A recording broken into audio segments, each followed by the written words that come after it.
Welcome to episode 19 of our podcast, Cynchranici. You are tapping in to the roots of the symmetry. You are tuning in to the mind of Mercury. And I am your boy, THT. Tahuti Hermes Trismegistus. And today's episode is all about snakes.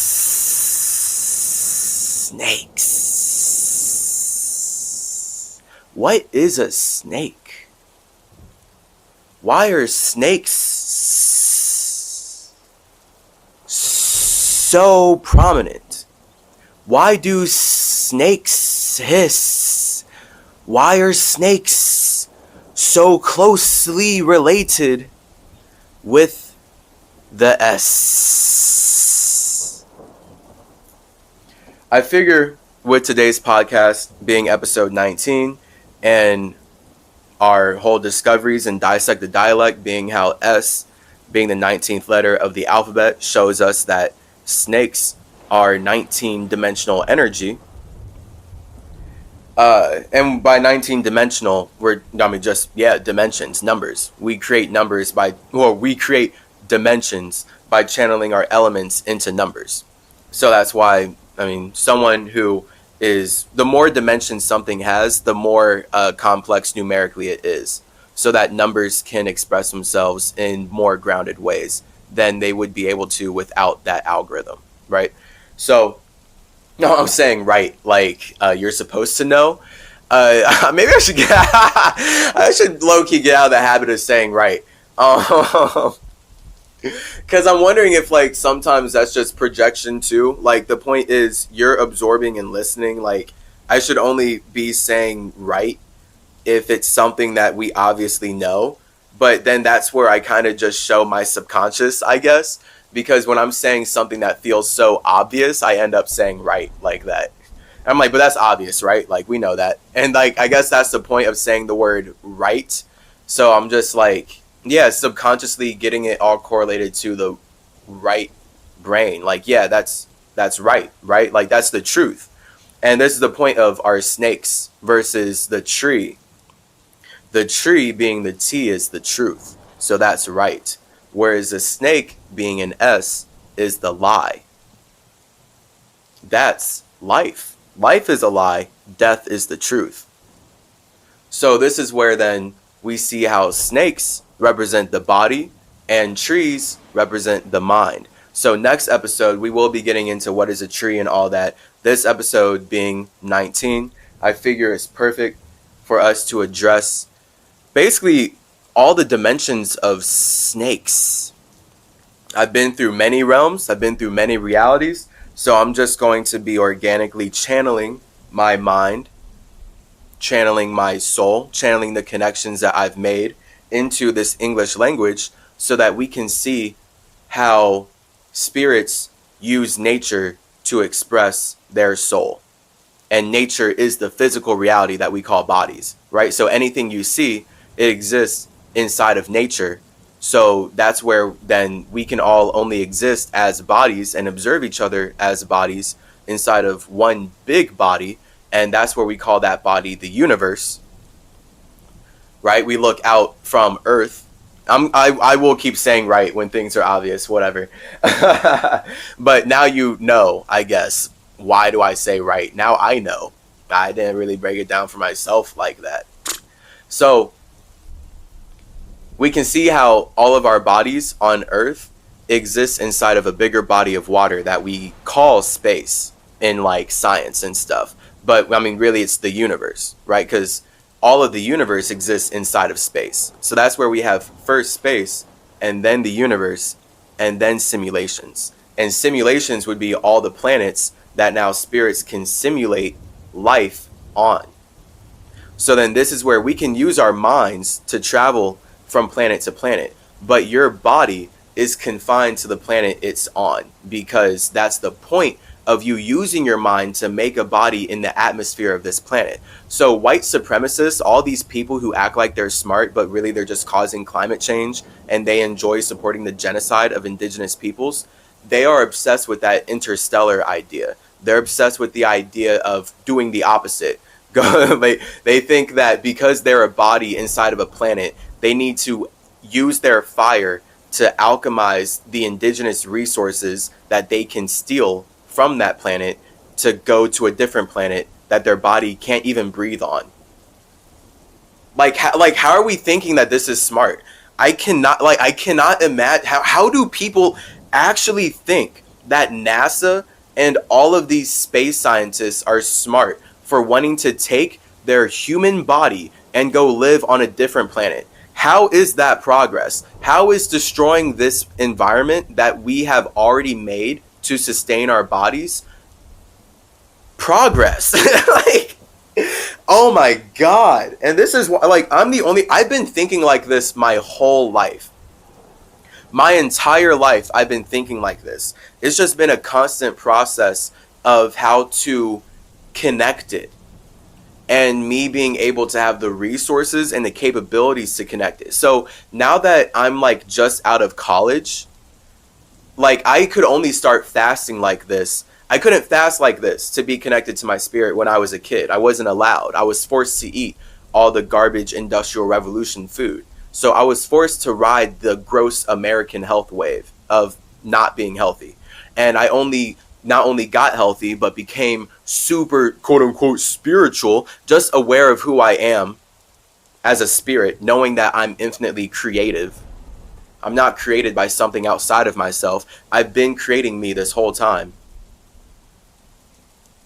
It was only through water fasting and finally having the agency to connect with myself in my dorm room in right before senior year of college that I was able to actually be healthy and actually talk to God face to face. Realize that I've been talking to God my whole life. He's Irisel, my subconscious mind, and Irisel is just my higher self, and it's just me talking to myself. And then that's where here I am talking to myself so that I can build a structure that allows you to connect with me. This is what a tree does. So you see every plant, everything in nature, all structures had to be built from spirits communicating. And you have to talk to yourself before you talk to someone else, right? Everyone knows that. There we go. That's why I'm saying right. So everything is communication. And it's just a matter of you as a spirit are an individual space, but you have to communicate your way out of your space to be able to feel connected with other spaces. So that's the point of you using your mind to make a body that allows you to be aware of the same bodies of other spirits. Now, because all of you as individual spaces, you're too individual in your spaces, but because you're all using your minds to be in the same exact body, in the same exact place, now you can connect based on how you're aware of the same things, right? This is the only reason why any of these words make sense to you. This is the only reason we can talk about the news or talk about nature. And now we can connect more deeply based on how we both feel about, what's happening in the world around us. So this is all life, okay? I, as Chase Clarence Calloway, am called into simulations to articulate my mind into a language because I'm naturally this valuable, all right? This is why the medical industry is using one of my many creations to create health problems inside of you and build trillions of bazillions of dollars off of destroying the environment with my caduceus. Meanwhile, I'm over here fasting, and I just got off of my 19-day fast. And this is where we're going to get into this episode, because I find it interesting, I guess, that my TikTok got deleted when, as Symmetry, my Symmetry TikTok has been blocked. I'm trying to get it back. So I could very well get it back. Actually, I'm trying to get it back. We'll see what happens. I'm not in control of this other app. That's the whole lesson of impermanence, as we covered in an earlier episode. When you are communicating your mind into something that you did not build, you are a slave. You are giving your soul to this thing that does not have to respect you. Now, it acts like it respects you, That's the only reason you feel good about connecting to it. But wait long enough in that relationship, you're going to see how this corporation has just been using you the whole time. And they never cared about you.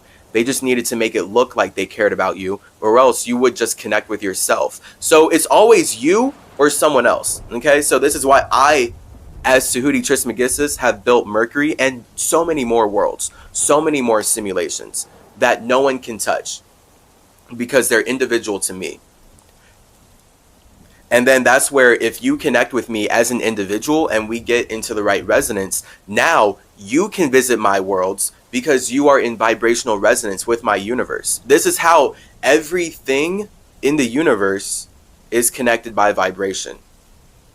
If you don't wait in water long enough, you won't be able to connect with the spirit creating that water.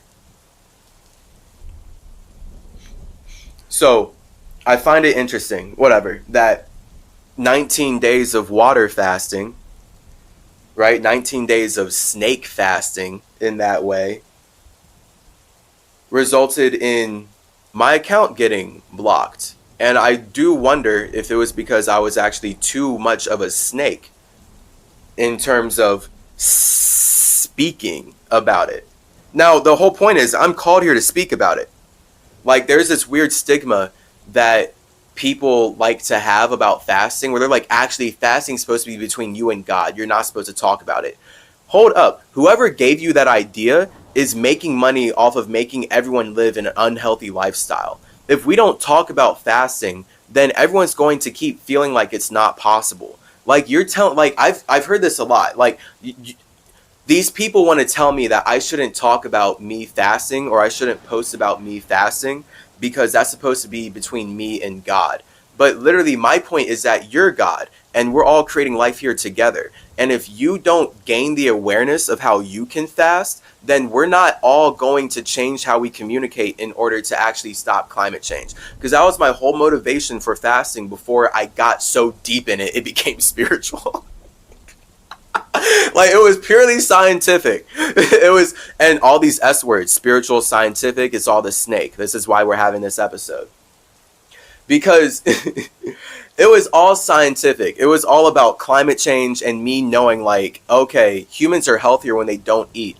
And yeah, my spiritual backing was the fact that I was forced by science and my reality to worship Jesus, to worship the idea of someone fasting and then the government sacrificing him and then rising from the dead.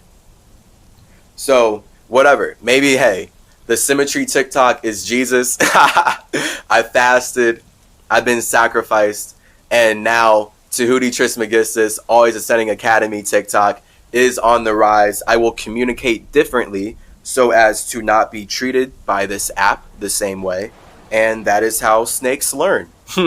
So we're about to get deep in here, because snakes are everything in this case. When we're actually thinking about literally just the S energy, science, spirit. I mean, honestly, those two, that's it. Like, spiritual reality and scientific reality. Like, physical reality is science, of course. The whole point is that us as spirits are alchemizing our nothing into something to create consciousness, which is the first science. Conscienceness. Consciousness, but spell it out, literally. Conscienceness. So you had science inside of yourself. Convention, like, you know, a container. Boom. Science inside, contained in your spirit. And now the Ness is you experiencing yourself. Think about Ness from the game. Like, Ness in general is like Nintendo's term, or just in general is a term for a character that you play. I'm pretty sure.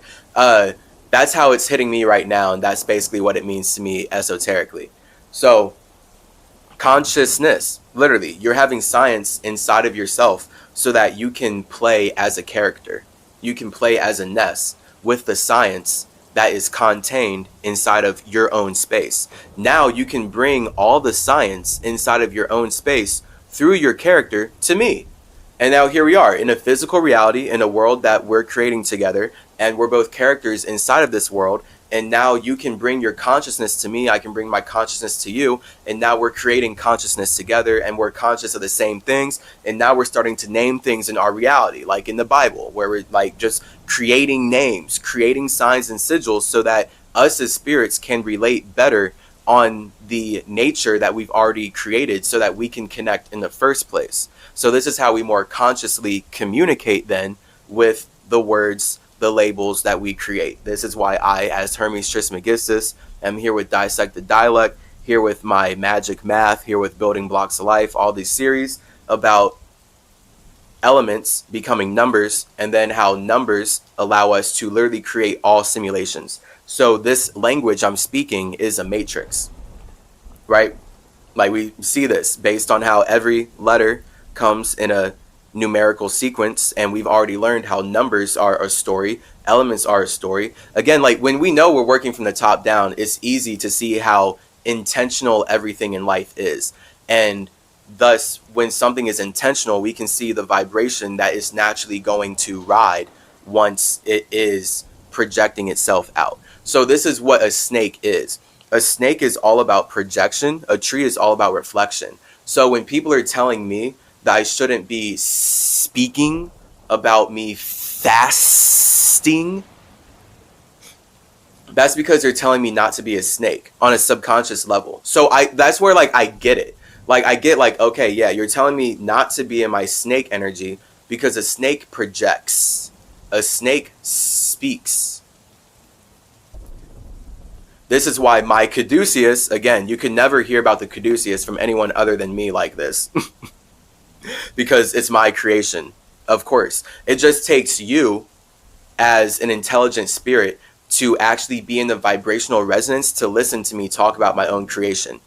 Otherwise, you might be an unintelligent spirit who's more than happy to let someone using my creation shoot some injection into you that's full of heavy metals, and you think that's progress. And you don't care that they're using my creation to poison you.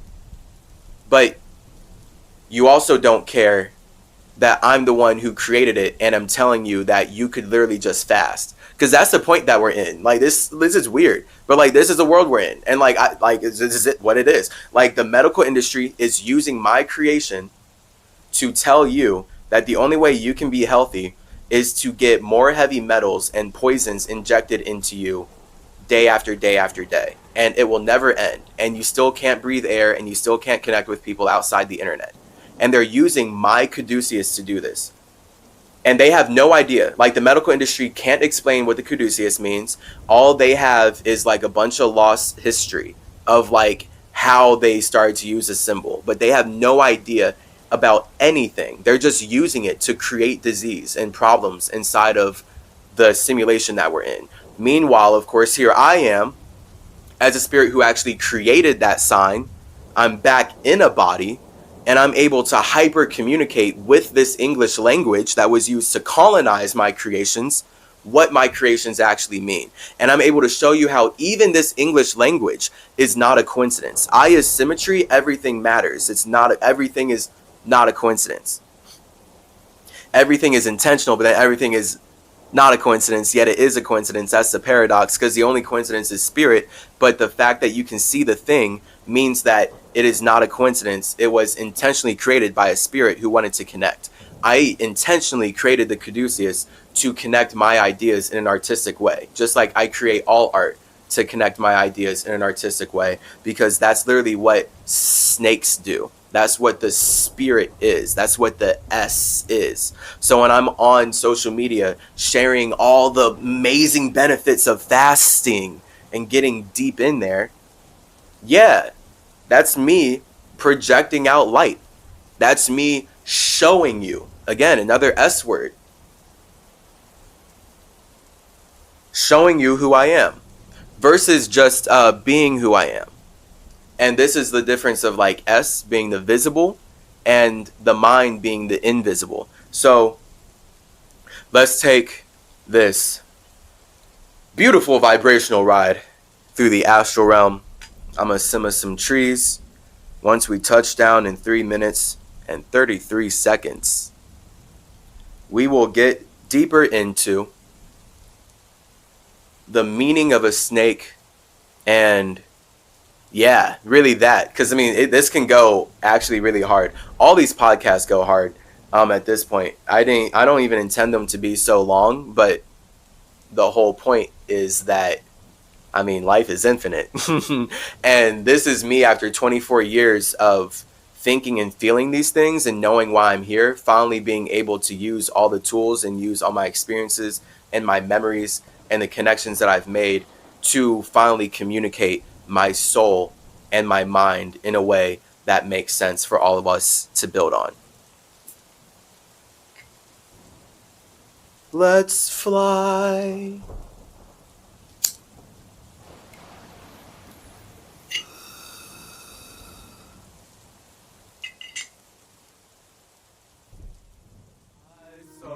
Been crying, I simmer my trees, breathe in my leaves, balance my chi, triple my C. My mind's been flying while my soul's been crying. I simmer my trees, breathe in my leaves, balance my chi, triple my C.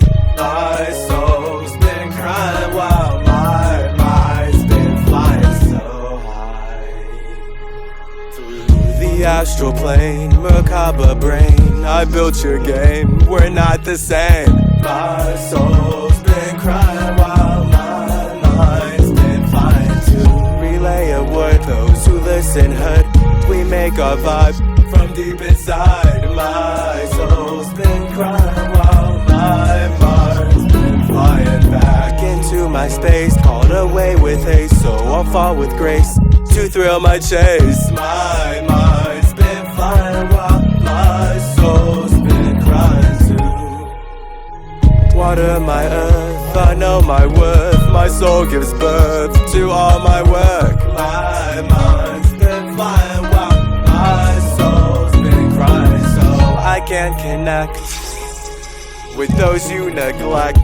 Time to correct how we reflect. My mind's been flying while my soul's been crying too. Who flood the sea with energy from my energy? I'm free to be me.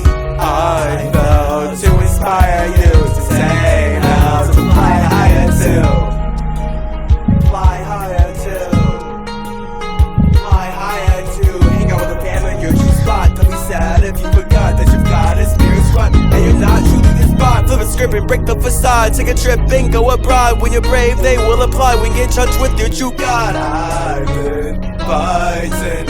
I've been vibing when I'm dancing with demons, reversing curses and scheming. They be fiending for reasons to change our sins like the seasons. So I've been falling, cause y'all been calling my mind out of my spirit. I feel it best when I'm near it, but y'all cry for help and I hear it. So Hermes flies out to stare it in a new healthy direction. Will grow through natural connection. So I simmer my trees, breathe in my leaves, balance my chi, triple my C to level up like it's nothing, to turn into something, to bust into function, bumping and pumping with all the wisdom I'm gushing. And when I simmer my trees, breathe in my leaves, balance my chi, triple my C, I felt to inspire you. Simmer higher, I simmer in the skies, I triple in my chi, then I open up my eyes. I balance in my seasons. I mother the cohesion that keeps us intertwined.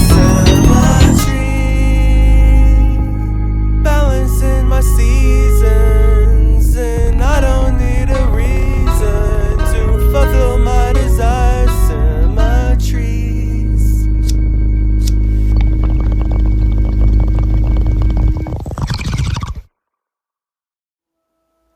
Snakes.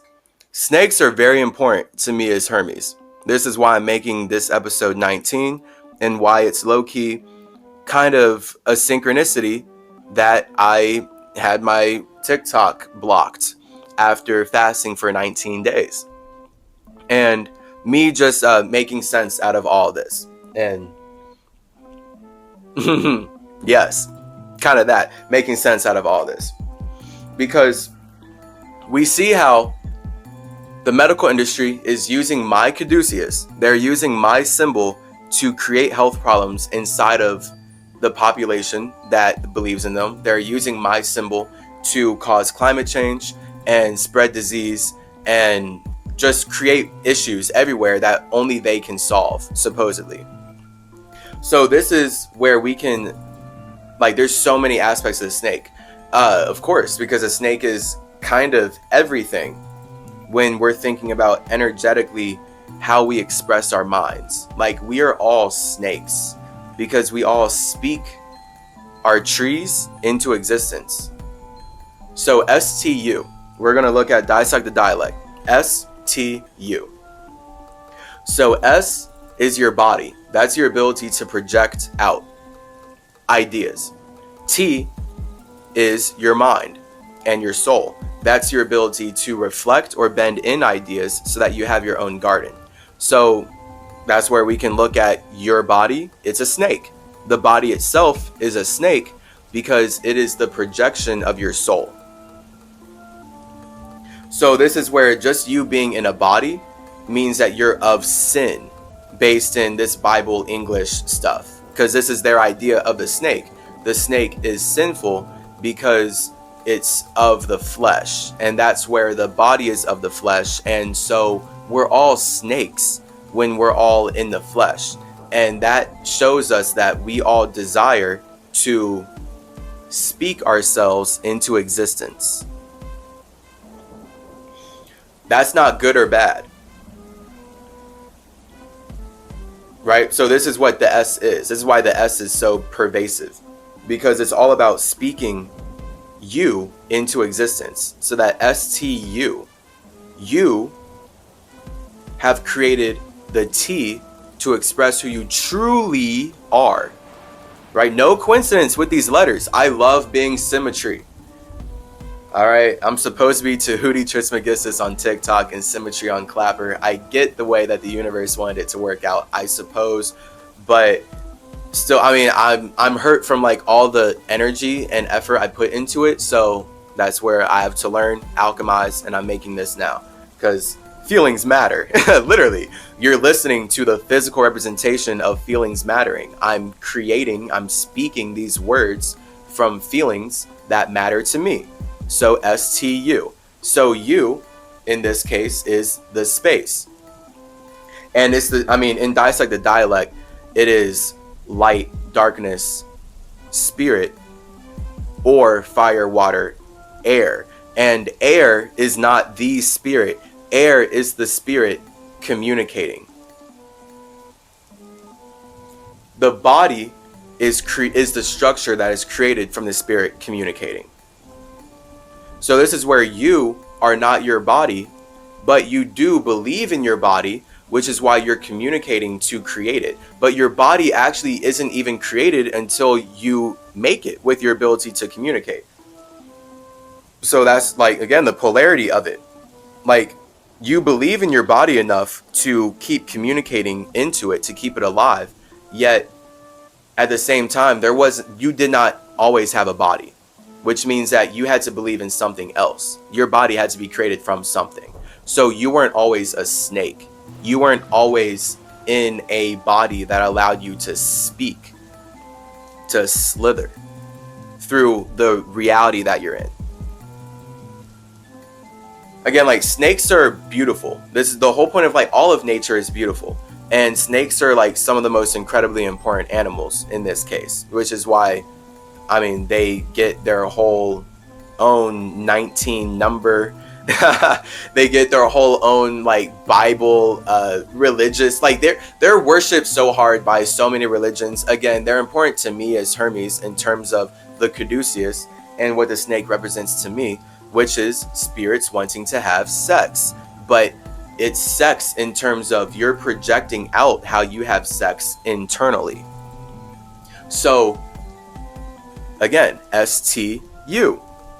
So you, as the space, are creating air so that you can breathe, right? Because you as space, as a spirit, you don't need to breathe. But if you want to feel like you're in a body and feel like you're connected to other bodies, then you have to create an atmosphere that allows you to all be in the same vibration, because then that's where it's like an echo chamber. So you, literally the letter U being the number 21, represents how you as a spirit, you as space, create air. You create communication so you can breathe. But if you're just breathing without a body, you have nothing to show for it. So that's why you're in a body that needs to breathe. And this is why the same medical industry that's using my caduceus to inject the world with all their poisons is doing it under the idea that you should not be breathing. This is insane. Like, they're literally doing all of this underneath the weaponized idea that, hey, it's important that you don't breathe. Breathing is actually dangerous, because they literally want you to create disease inside of your body. If you are a spirit existing inside of a body and you're not breathing properly, you're literally not getting your chi flowing through you. Like, we see breatharianism, we see just how important the breath is in general, how important it is to get oxygen to your lungs and through your blood so that your cells can actually communicate. So literally any system that is telling you it is healthier to not breathe is literally telling you it's healthier to not communicate. And that is why it can spiritually, physically only manifest as them telling you to wear a mask indefinitely.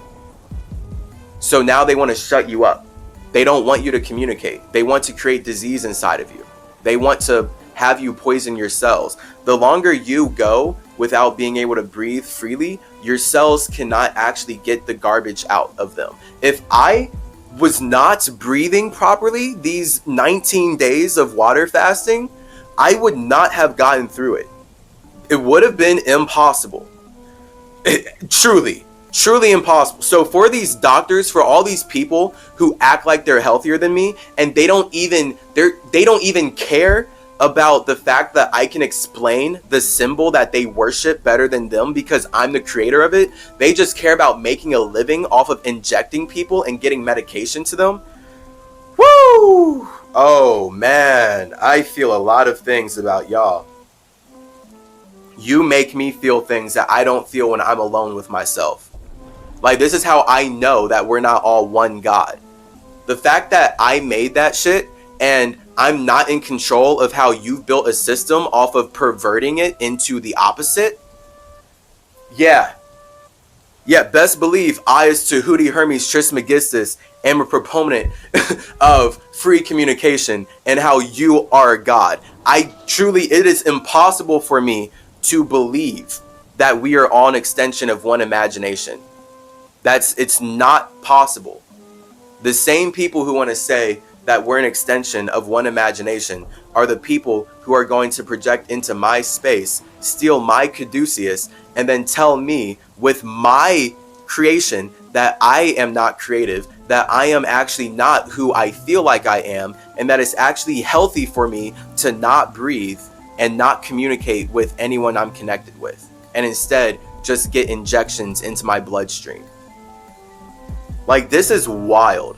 So I'm the only one who can communicate this because I'm the creator of this idea. This is why I'm here talking about snakes. 19th episode, Synchronicity. I prefer trees, okay? That's the point of the caduceus. That's why you see two snakes wrapping around to turn into a tree, and then the wings represent you taking flight. Literally, like, we could put the alphabet there. That's going to be some art. I'll make that. I'm making all the art. I mean, it's all me. I'm grateful for everyone who made me possible. I'm like now getting more in my exacerbated energy. Let me hit this.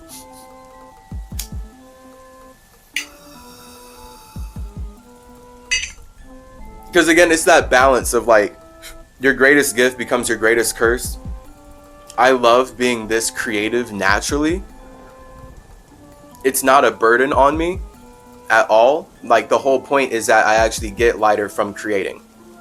So then that's the whole thing of, this is how I can so articulately and authentically express just literally my indigenous hermetic spirituality. That again, Anyone else who claims to be into Hermeticism, no, they're not. Like, if they're not into symmetry, they're not into Hermeticism. Believe that.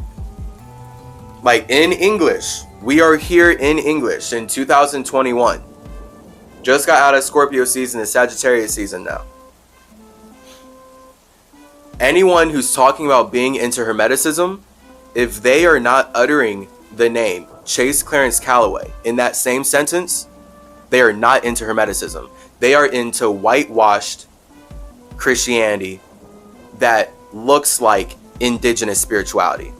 So they want to be into what I'm talking about right now. They're trying to find me, but they've been colonized by English. That's everyone who reads my Emerald tablets. That's all those reviews that you can look at on Amazon for all the Emerald tablets. And they're like all positive and people are like, oh, I got so enlightened. This is so great. Sad. Just know they're all lost. Like, they're all feeling good about literally getting lost in the same exact religious Christianity that is sponsoring the genocide of indigenous peoples. Because the same exact people who stole the Emerald tablets that I gave to indigenous peoples are not about to release what they stole in English. That's why I literally have to be here speaking English to do this.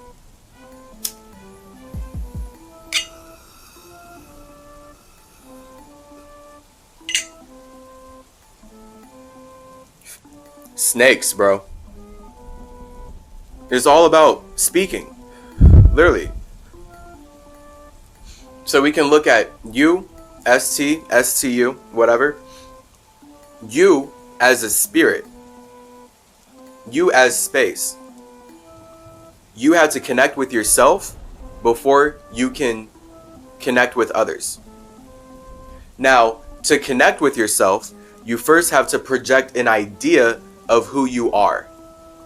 So this is where you as nothingness, the moment you project the idea of who you are, that idea is you as God. So anyone talking about we're all one God, that's them wanting all of us to be part of their imagination.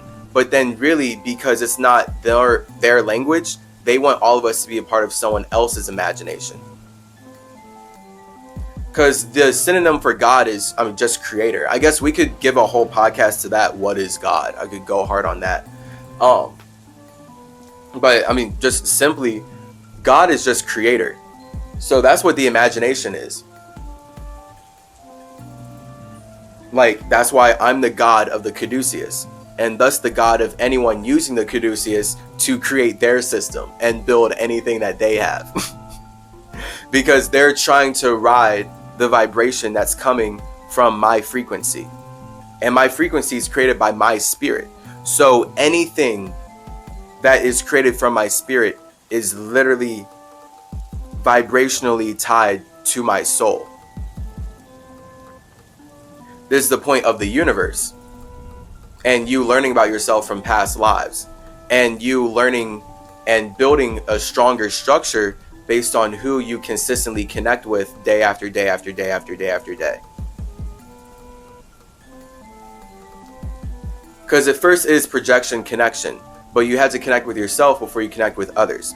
So this is the alchemy of you as nothingness going into fire. That's you projecting out your vision, your awareness, so you become aware of who you are. You are a spirit. And that immediately creates your zero, basically, because you are not your zero, but your one is created from your zero, because now you are aware of your circumstances. That's all you can be aware of as a spirit, literally, right now, anytime. As a spirit, you can only be aware of your circumstances. That simple. The moment you connect with your awareness of your circumstances, you now realize as a spirit that you are in full control of your awareness of your circumstances. This is how you go from God into Lucifer. This is how you go from fire into water. This is how you go from one into two. This is how you go from first being nothing and then creating an imagination that exists only inside of your circumstances.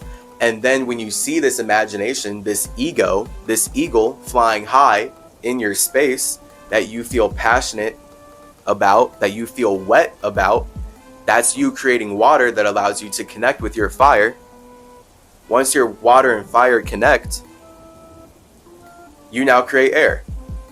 And that air is you using your mind to communicate through all of the universe that you have now created internally. So now you can use your mind to internally travel throughout your entire soul. This is how God, as the creator of everything, which is an expression of one spirit, creates the universe, which is the expression of that spirit's soul. And now this spirit can use its own universe to connect with other spirits' universes. This is how we then join all of our souls together. And now, if you have a beating heart in a human body, you can connect with me in this human way, because it's all about this vibration. So that's where you have to project out your idea, that's you as God, and then connect with it. That's you as Lucifer, that's you creating a universe, a soul, that's you playing music, that's you having a problem. Your musical problem is that you're always alone as a spirit. Just a fact, by the way. Like musically, this is why spirits make music, by the way. This is the point of Lucifer. See how simple all this is when you're actually with Tahuti Hermes Trismegistus? All right, anyone like acting like they know what's up with me, they don't. You have to go directly to symmetry, directly to balance. I'm physically planting this from the metaphysical space of Mercury. Anyone else is a demon latching on to some white supremacist limited thought form idea of one thing that I created from long ago. Like, there's not even words to explain how much further ahead I am than any perception or conception of what people think about Hermes.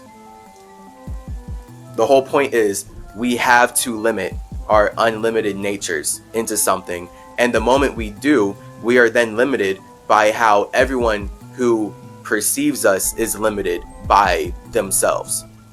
So it doesn't matter what I'm building. If you can't see what I'm building, you don't care. It doesn't matter what I'm doing. If you can't see what I'm doing, you don't care. So this is why I'm like fasting on social media. Like, for people who are trying to like criticize me for sharing and get more snake energy, for sharing the fast, being like, you're supposed to keep that to yourself. You're supposed to keep that in your tea, in your own garden. You're supposed to connect with yourself. You're supposed to be alone in your fast. If everyone keeps just fasting alone, that's like, whoever actually gave you that idea is almost certainly the same white supremacist system that is using the sacrifice of Jesus, and yeah, basically that, using the sacrifice of Jesus to spread genocide across this simulation and make everyone believe that they need to eat multiple times a day instead of fast like him. Because that's subconsciously how it plays out. And this is why, like, subconsciously my TikTok kind of had to get blocked. Like, we're literally like, I'm just in a straight up like Christian world. So it's like subconsciously, perhaps in some weird way, just some weird way. This is like now just, snake speculation as far as how I was communicating and, projecting now based on everything I've learned from this world. And just the subconscious natures of it all, even based on how hyper conscious this stuff is, that people sacrifice people who fast. Like, people do worship the idea here. People worship the idea of fasting, but people worship the idea of sacrificing someone who fasts even more. That's what Jesus is. Like, that's why people will eat all day, every day. I'm literally recording this a day after Thanksgiving. All these people, like, I remember fasting. I remember when I started fasting, and it was like Thanksgiving years ago, and I was like in my super negative bag. Like a very negative bag of just like how much Americans are over consuming, and I was really upset. And I should not have been so upset, but it was just me as like Mercury being super separate and just observing, like, the hypocrisy of people, like, and try, like, I'm not even trying to fight my family or anything, because it's like everyone like having to connect in the level that were allowed to or whatever. But just the hypocrisy of people claiming to worship Jesus and claiming to love Jesus and wanting to be like him, yet they're not actually fasting. They're going to keep eating multiple times a day and instead worshiping his sacrifice because he died for their sins. So literally, here we are. There's your sin, your snake. He died for your snake. That's what the Bible is saying. He died for your sin, your snake. You're falling down. That's your body. So they're literally saying that he died for your sins. He died for your fast. You don't have to fast now because Jesus died for your sin. If you fast, you burn through your sin. Now that's something in other religions where they'll talk about, this is like other, like I don't even have names for these religions right now. But they're more like Eastern religions where they'll talk about burning your karma. Yes, they'll talk about how you can like burn, just karma or like negative energy with fasting. So basically, like the Western took the Eastern. They took the Eastern religion of like, okay, so you can burn negative energy and raise your vibration with fasting. And that's why Jesus fasted 40 days in the desert. Well, let's just take the Roman government and sacrifice him so that then we don't have to do it. And we'll just teach the whole population that they don't have to do it. And now we'll have this be the Western idea that we'll eat constantly because Jesus died for our sins.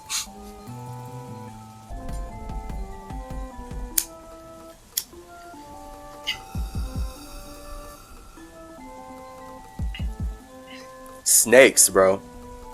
All right, this snake energy. So that's like a toxic snake. When a spirit wants to project this idea out. All right, okay, look. So there's multiple ways, but let me finish that. You as a spirit, the moment you project yourself out, that's your ego, that's your God. Your ego and your God, same thing. Everyone's ego is their God. Like, that's why everyone, like, they're trying to relate their egos together because they want to connect so hard, but you're still going to always have an individual idea of God. Like, literally, someone can come up to you in church and say, God told me to tell you that you're supposed to go buy this. And you could be like, I don't feel like that at all. Okay, well, now what's up? Because if everyone was actually ruled by one God, then you wouldn't have miscommunication like that. Unless the point is we're literally supposed to be so bad at communicating that this one entity that we are all a projection of literally fights itself at even the micro levels. And if so, I'm going to be the one part of this entity that separates and goes as far away as possible so that I can build my own thing. And turns out that was actually just me, and I was separate all along. And I was actually just taught to believe that I was part of one entity by white supremacists who have specifically invaded my land to consume everything that I have organically created with my family from our indigenous individual spaces. Cool. That's a snake. A snake goes out of its space. So a tree stays in its space. So that's where when people are telling me, hey, you shouldn't be speaking about fasting, they're saying I shouldn't be going out of my space when I'm fasting, because that's not the point. The point is that when you as a spirit know, actually, that you are God, and then you as God create the universe, you create the soul, you are space creating a frequency that then creates a vibration. Now all the energy that you feel like you can touch is something that was created so that you can connect with others.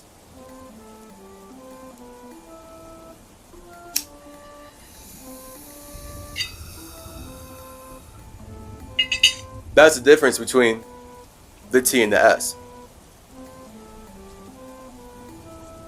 Or the snake and the tree.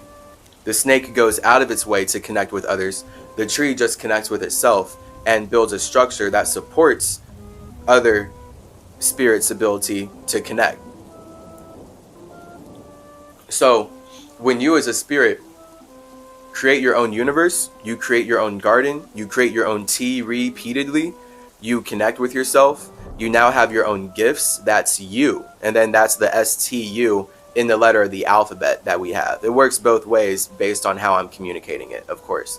But that's the order in the way of the alphabet. that once you take your snake, and you have sex with yourself, you connect with yourself repeatedly, you create a tea, you create a tree that now bears fruits that allow you to express who you truly are. So then this is where fasting, water fasting in general, I like to dry fast as well, is all about connecting with yourself so that you can separate from your body, separate from your mind, realize that you're the space creating these things, and cultivate a deeper, better soul, a more bountiful garden that allows you to share more of who you truly are. It's pretty awesome. This is life. Again, literally just learned that from looking at the alphabet. With this new mindset after literally separating from the simulation so much with psychedelic fasting.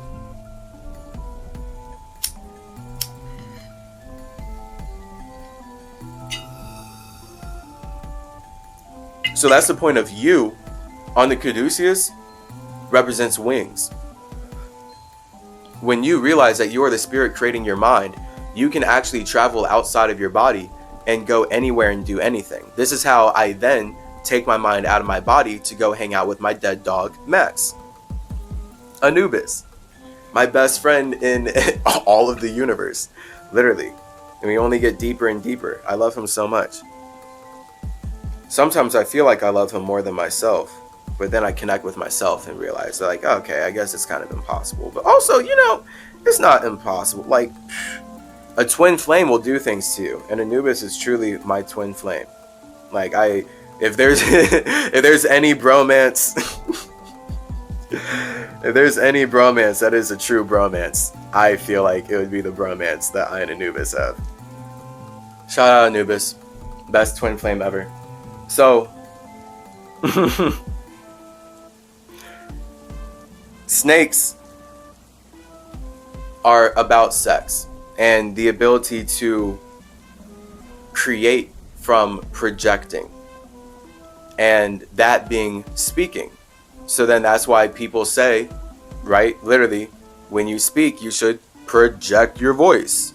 It's right there. It's all about you being a snake so that you can actually create the life that you would like to create with the words that you are using.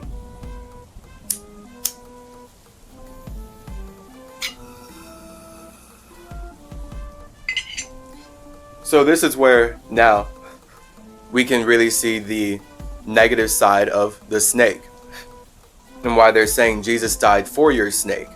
So instead of you doing what Jesus did and fasting to connect with yourself, the government says that Jesus died for your snake.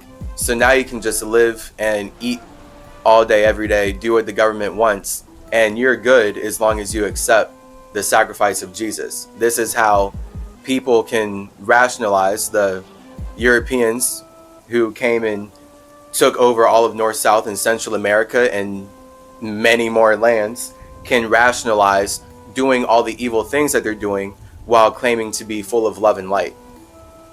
Because it's true in their mind. They are full of love and light for themselves. That's why justice is literally just us. Because they love doing things for quote unquote just us. That's why the US is also called Us. That's why Jordan Peele's movie is called Us. And then that's why the very awesome actress in there says, "We are Americans." Fire movie with that red jumpsuit. Literally, this is all what it's about. It's all about just us. Like everyone, like the sense of justice is literally doing things for just us. And I'm pretty sure Jordan Peele is like subconsciously calling that out. Or at the very least, that's what I perceive based on just a story. And that's the power of movies and art and making things relatable. Because now you can make a story and not even know what you're communicating exactly. But because you're communicating on things that are fully relatable to your viewers can now have a much greater conversation. And now you can realize things from your own movie. And because you're the one who made it, you're almost sure to be more privy to seeing that. You just didn't see it before because that wasn't what you were focused on when you were projecting out the idea. But reflecting on the ideas that you created with everyone else who's made your ideas possible, aka the viewers, again, bigger conversation. So that's the fire, water, air, and now we build a structure. And then it's just happening forever and ever and ever. See how like it's macro, micro, all this elemental stuff. It like literally depends where your spirit, soul, body resonance is. Like how much are you in physical reality versus spiritual reality? But it's like all happening so simultaneously and fast. It's just then when we're in a reality like this, we make it look slow because we want to stabilize it. But when you're flying through the astral realm, best believe it's happening much faster. Things are happening much faster. When you start to fast, you are still in this realm, but because your body's getting lighter and you're taking your S into your soul, you're taking your body into your soul, you're actually raising your vibration, you're taking your earth into your water through the air, through your mind. So now you're able to be more fire, and then that's where the things inside of your body, inside of your earth that aren't really serving you get burned up by your fire, literally, by your imagination. That's like the alchemy of fasting. Come get tough in our online course, all right? Because there's so much more, like straight up. There's actually so much more, and it's pretty awesome. It's pretty awesome. Like fasting gets so infinitely deep. You learn so much about yourself, and I've had to do it alone so much. So for me to be able to like create all this stuff for my alone space to share with you, so that you not only don't have to do it alone, but you have all these tools, tips, tricks, and techniques from Tahuti Trismegistus himself on how to do it. Whew, I honestly can't imagine a better college education. Like, straight up, especially to have it digitally and replicable. It's not just like you go to one class at school and then it's gone now and it was up to you to take notes and record it. Nah, this is not just a video, but we have all the comments, we have all the links, we have all the connections documented. It's nice, it's logical, it's thoughtful, it's a structure. That's what I like about this internet age right now. This is quote unquote convenient in our ability to create these things and connect on these things. It's just a matter of, again, then like the gods of who actually made the technology that we're using to communicate, and how much do the people who made the technology that we have to communicate have control over the structures that we're building inside of it.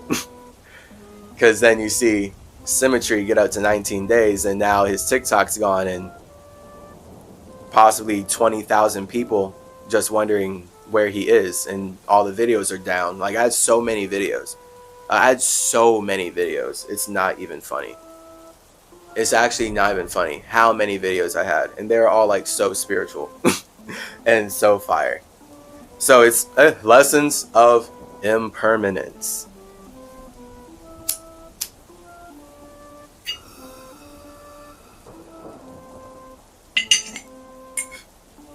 That's where the snake being the body is a lie.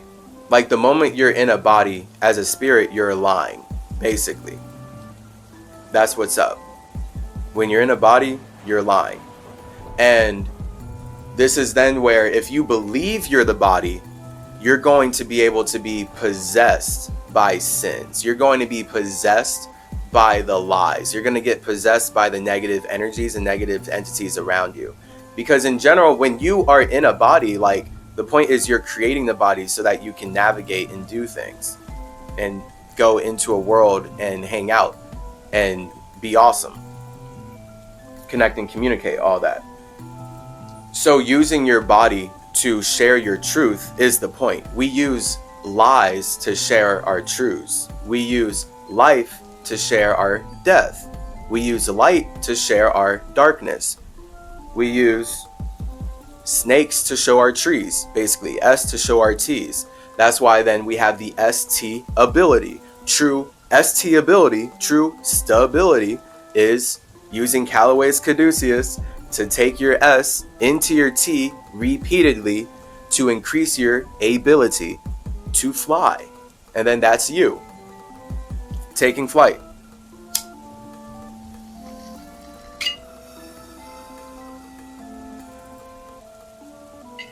Again, no doctor, all these people who are making so much money off of my creations can never even come close to like even conceiving of communicating in this way until they hear me. So whatever. And then even then, they can't actually even conceive of where I'm communicating from. That's the issue with projection. That's the issue with being in hell and talking to anybody. The moment you're talking to anyone, they can only conceive of you based on where they're coming from. They can only perceive of what you're saying based on where they've been.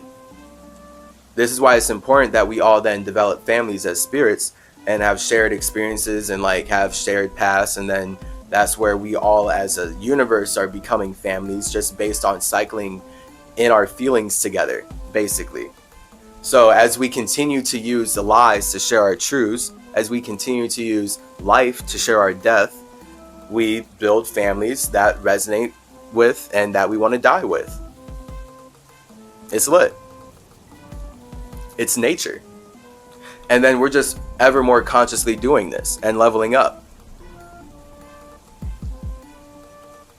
And of course, you learn about who you are because your mind is in fact always flying through all these things. Like you are literally the spirit before creating an awareness that then builds a mind. And really, again, that then builds a soul. You are the spirit that creates an awareness that then builds a soul, that then builds a mind, that then builds a body. And now you use this body to make friends, families, foes, and fuck all of them. Because we're all having 6 together. So now we literally see the numbers. 0, 1, 2, 3, 4, 5, 6. Spirit, God, Lucifer, human, demon, legion, space, fire, water, air, earth, energy. No, spirit, space, an imagination, into a soul, into a mind, into a body, into, again, we're making families, we're making friends, we're making foes, we are making a lot of F. That's why F is the 6th number in dissected dialect in the English alphabet.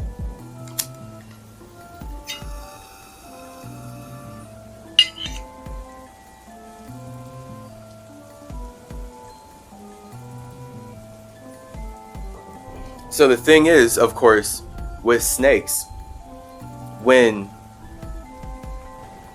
snakes get toxic, snakes are seen like, there's so many stories about like being a snake. And snakes are inherently negative when they are speaking, because speaking in general is negative. Like when you're speaking something into existence, you're also separating yourself from what's already there. So it's then like this relationship of being careful of what you are speaking and how you speak and what you show. And that's the wisdom of the snake, and being conscious of how you slither through realms and realities. Because snakes are people who get lost in the fact that we are all using our light to share our darkness. We're all using our bodies to share our souls. And someone who's a snake may have a soul that's so chaotic and so desirous because they don't connect with themselves. This is the importance of the caduceus and the snake going into the tea. Snakes that don't connect with themselves, they go too far out of their space and they get killed. That is the wisdom of the caduceus and increasing your ST ability. All right, the caduceus gets deep. Again, I created it. I would know. It came from my soul. If you go too far out of your way speaking instead of just communicating inside of your own space, you will get killed.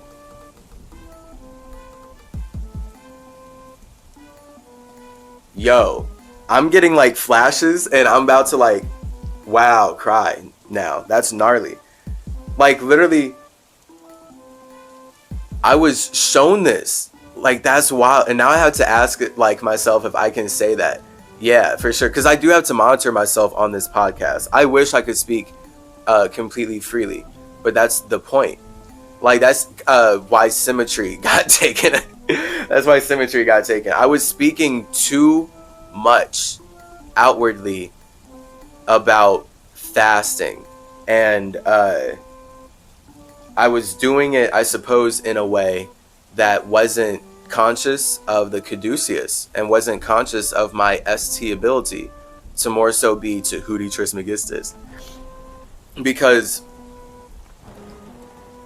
it's just that's gnarly. That like going too far out of your space communicating will get you killed. And I literally just realized that I went through that here in LA, where like when I came to LA, like I've been hanging out, and then it's developed into me just building everything and like creating all of this. Like I started realizing who I was more, and I started getting into decolonizing the Emerald tablets, and I started like getting into creating the online courses for Decolonize Your Face, because I mean, as Chase, way before the spiritual stuff, I was invested in Decolonize Your Face for like years.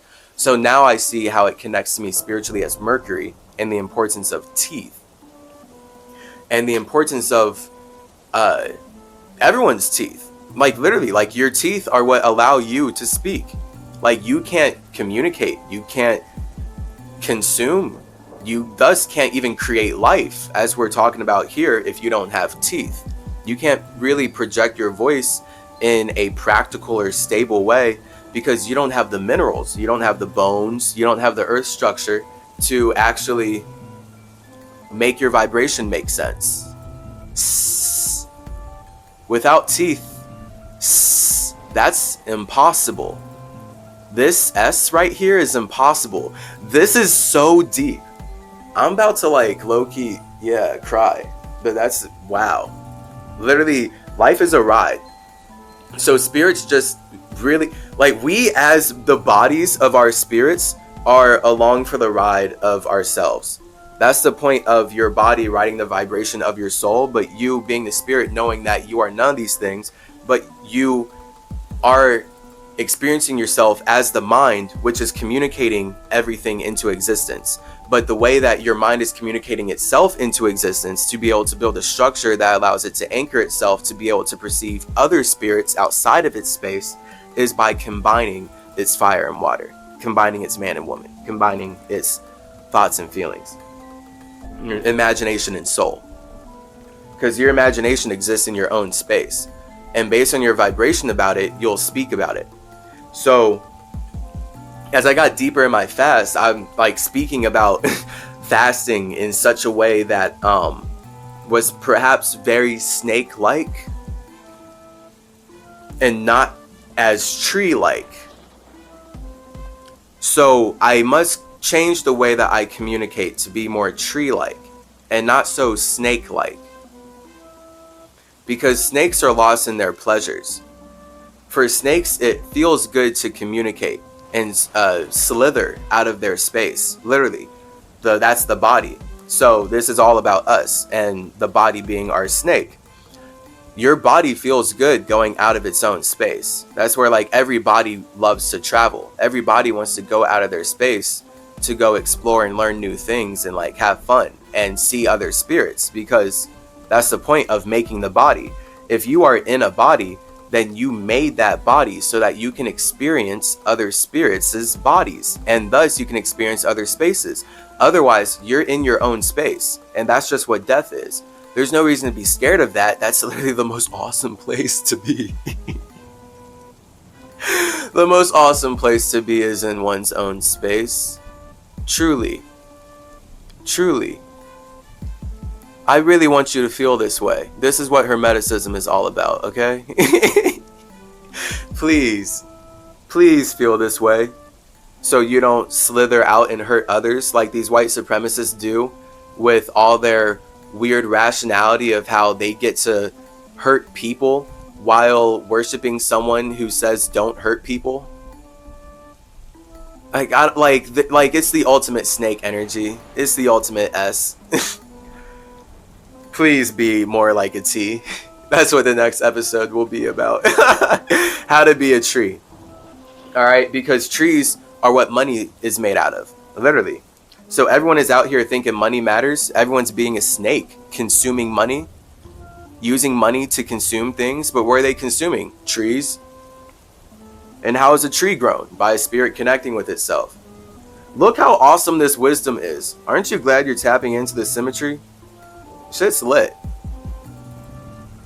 You can't get this anywhere else, because this is my mind. I don't have anyone in my life who is anywhere close to this. I was telling you a story.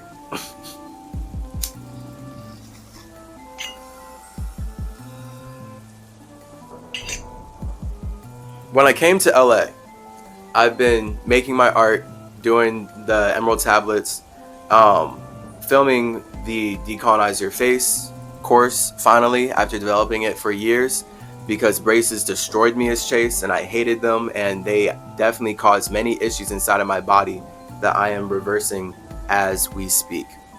And it's just taking a lot of time because I've lived a long life of having my body messed up from the lifestyle of sitting all day every day through the American school system and the homework that they gave me, and the summer school that, not because I was not smart, like I'm about to defend my intelligence here,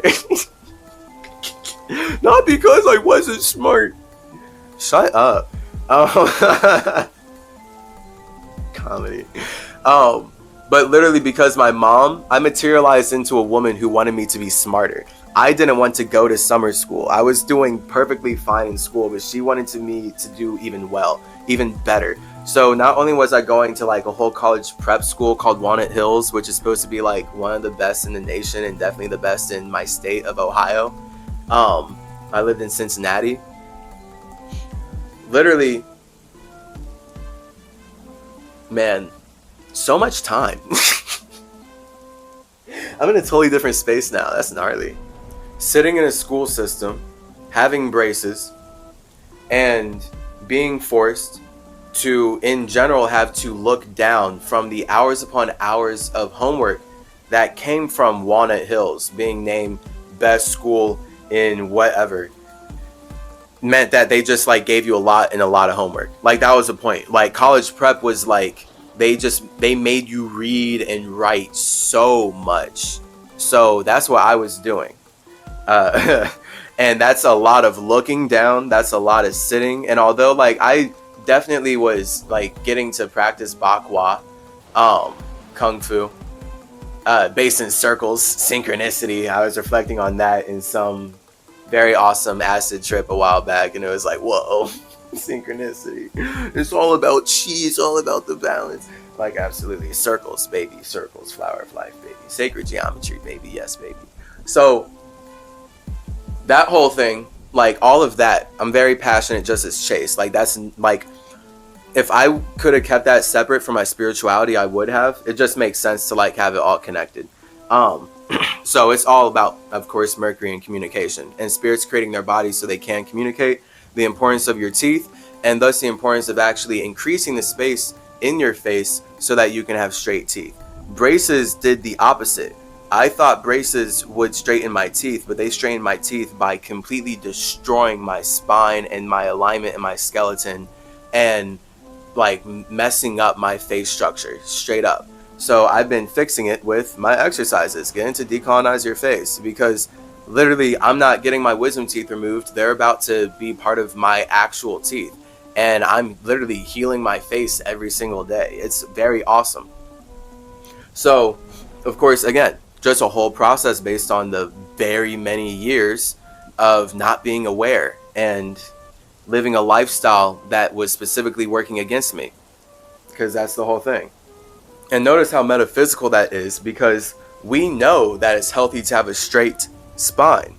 A straight spine means that you are stable in your space as a body. Literally, metaphysically. That's the importance of columns and stuff that I built as Tahuti, as Hermes, through Greece and Rome and just so many other cultures. That's the importance of the caduceus, the column, the spine. You being a line. You not being an S, not going out of your space and slithering around. That's literally why the S looks like a vibration, by the way. There's a difference between the vibration and the frequency. The T represents the frequency, your S represents the vibration. Because your body, it's riding a wave.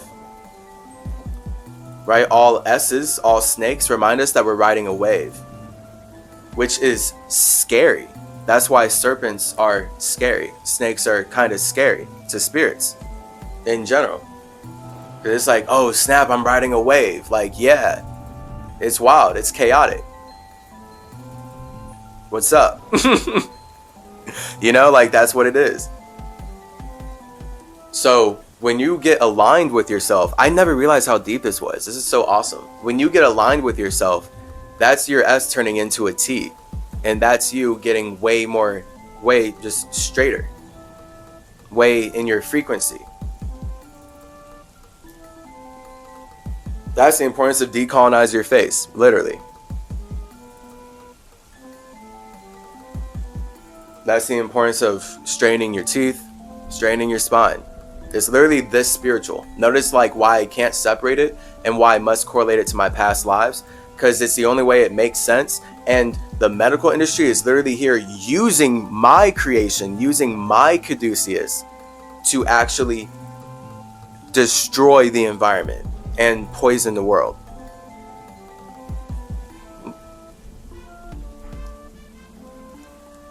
So we can truly see, and this is a thing too, like that symmetry TikTok was going so hard in all the comments. So like they took all those comments, and that's where I like had to look at it suspiciously. I do have to look at TikTok very suspiciously, very much like they're serpents and snakes as well. And here we all are as like snakes. I spoke too much about fasting, but at the same time, everyone on my TikTok was speaking so much about how the medical industry creates health problems so that they can make money. And then how they create health problems that they also just don't solve then, because that wasn't the point of creating the health problem. Why would you solve a health problem if you created it to make money? Clearly, it's better to create a system that capitalizes on the chi and limits the ability of your patient's ability, your patient's ability to communicate. Now your patient literally must have patience, and now they're in the waiting room for the rest of their life. It's all in the words. They're just in their waiting room for the rest of their life.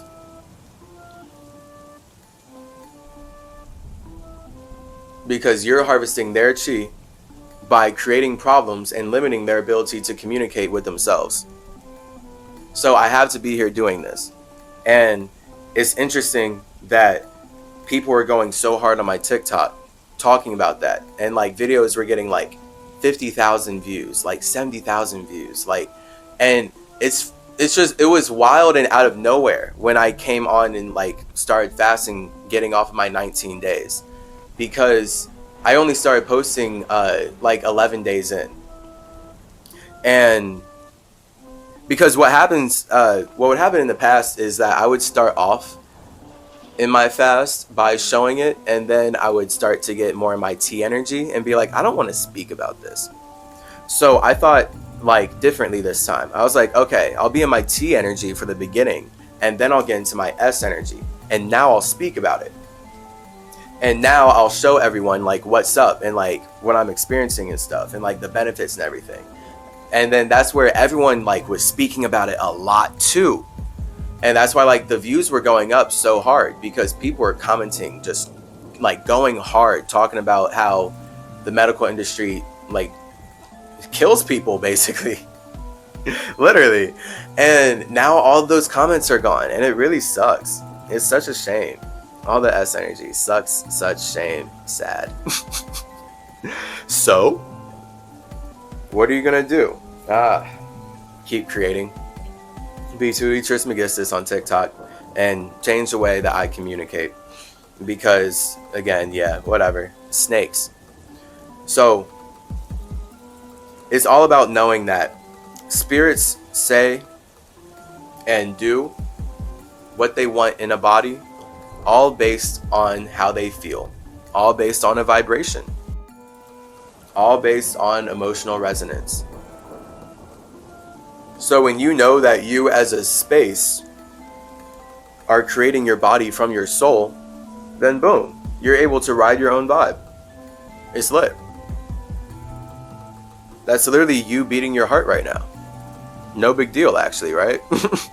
You always actually are riding your own vibe. That's the only way your body could possibly matter. See how it's now scientific? Like all the spiritual stuff, I make it boom, scientific. S. Welcome to the S episode. Synchronicity. Originally spelled with an S until Chase Calloway wanted you to see why. Snakes are awesome. Snakes are all of us. Snakes represent our desire to ride a wave and speak our bodies into existence. Snakes then represent how when we are spirits in a body and we believe we are the body, we are of sin. We are of a low vibration. We are now fearful. We are now scared. Why? Because the body can only exist for a certain amount of time. And this is where snakes are scary, because generally, especially in now, like, you know, white supremacist society that wants us to hate nature and get us hooked on technology, they teach us to be scared of animals. So we're taught that snakes overwhelmingly are poisonous and you should be fearful of them because they'll bite you, hurt you, kill you, and all that. And then that's where humans generally are taught and conditioned to be scared of snakes, because snakes remind us that we are only in these bodies for a certain amount of time. We are only riding this wave for a certain amount of time. So that's the point of the S. That's the point of the snake. Literally being the vibration, and the T being the frequency. What do you frequently see when you look out your windows? Trees. Yeah, whack. They took the symmetry TikTok. That, man, that's a shame. Because it literally had the 5G tree videos and everything.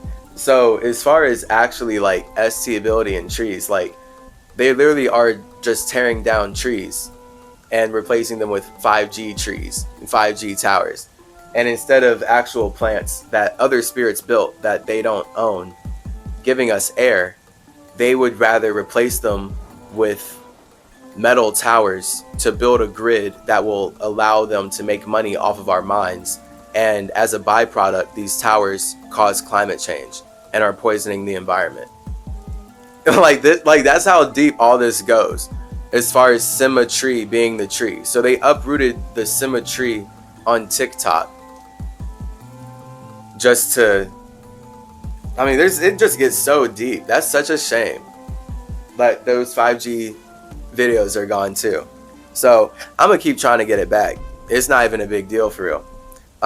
Because it's either actually gone or life moves on, because as a spirit, literally there's nothing to do but keep building and be me, because that's what nature literally does. So S and T, there's a wisdom there. Next episode, we will get into T. Again, snakes are negative when they slither too far out of their space, too far into other spaces, other universes, other realms and realities, and they get themselves killed. And actually, wow, that really brings me back to the story. So I was I will wrap up this episode with this story for you because I love you. And it was wild because it also, like, the emotion came up. So it's definitely poignant because the details, and actually, yeah, let me get actually detailed in this story because this man is very important and he did not come into my life for no reason at all. So this is essential, actually. This is a perfect way to end this podcast. Let me speak about this man. Because this was a whole little legacy, odyssey in my time here in LA. To learn about actually the medical industry and straight up how deep everything that they do gets. Like, everything that they do, it's insane. And spirits literally brought me in wild vibrational resonance to communicate with this man just long enough to slither in and slither out. It's remarkable. It was truly spidey sense. And the fact that spiders and snakes and it's spidey sense and it's all S energy is all about sensing a vibration. It's all about sensing a wave and knowing what you're riding. Like, literally, this is how deep it goes. This is why again, Spider-Man is weaponized Hermes energy. Black Panther, weaponized Thoth energy, which is their whack version of Tahuti anyway. So, yeah, this man is very important because when I came out here to LA, I was developing Decolonize Your Face, right? From all this sitting in school.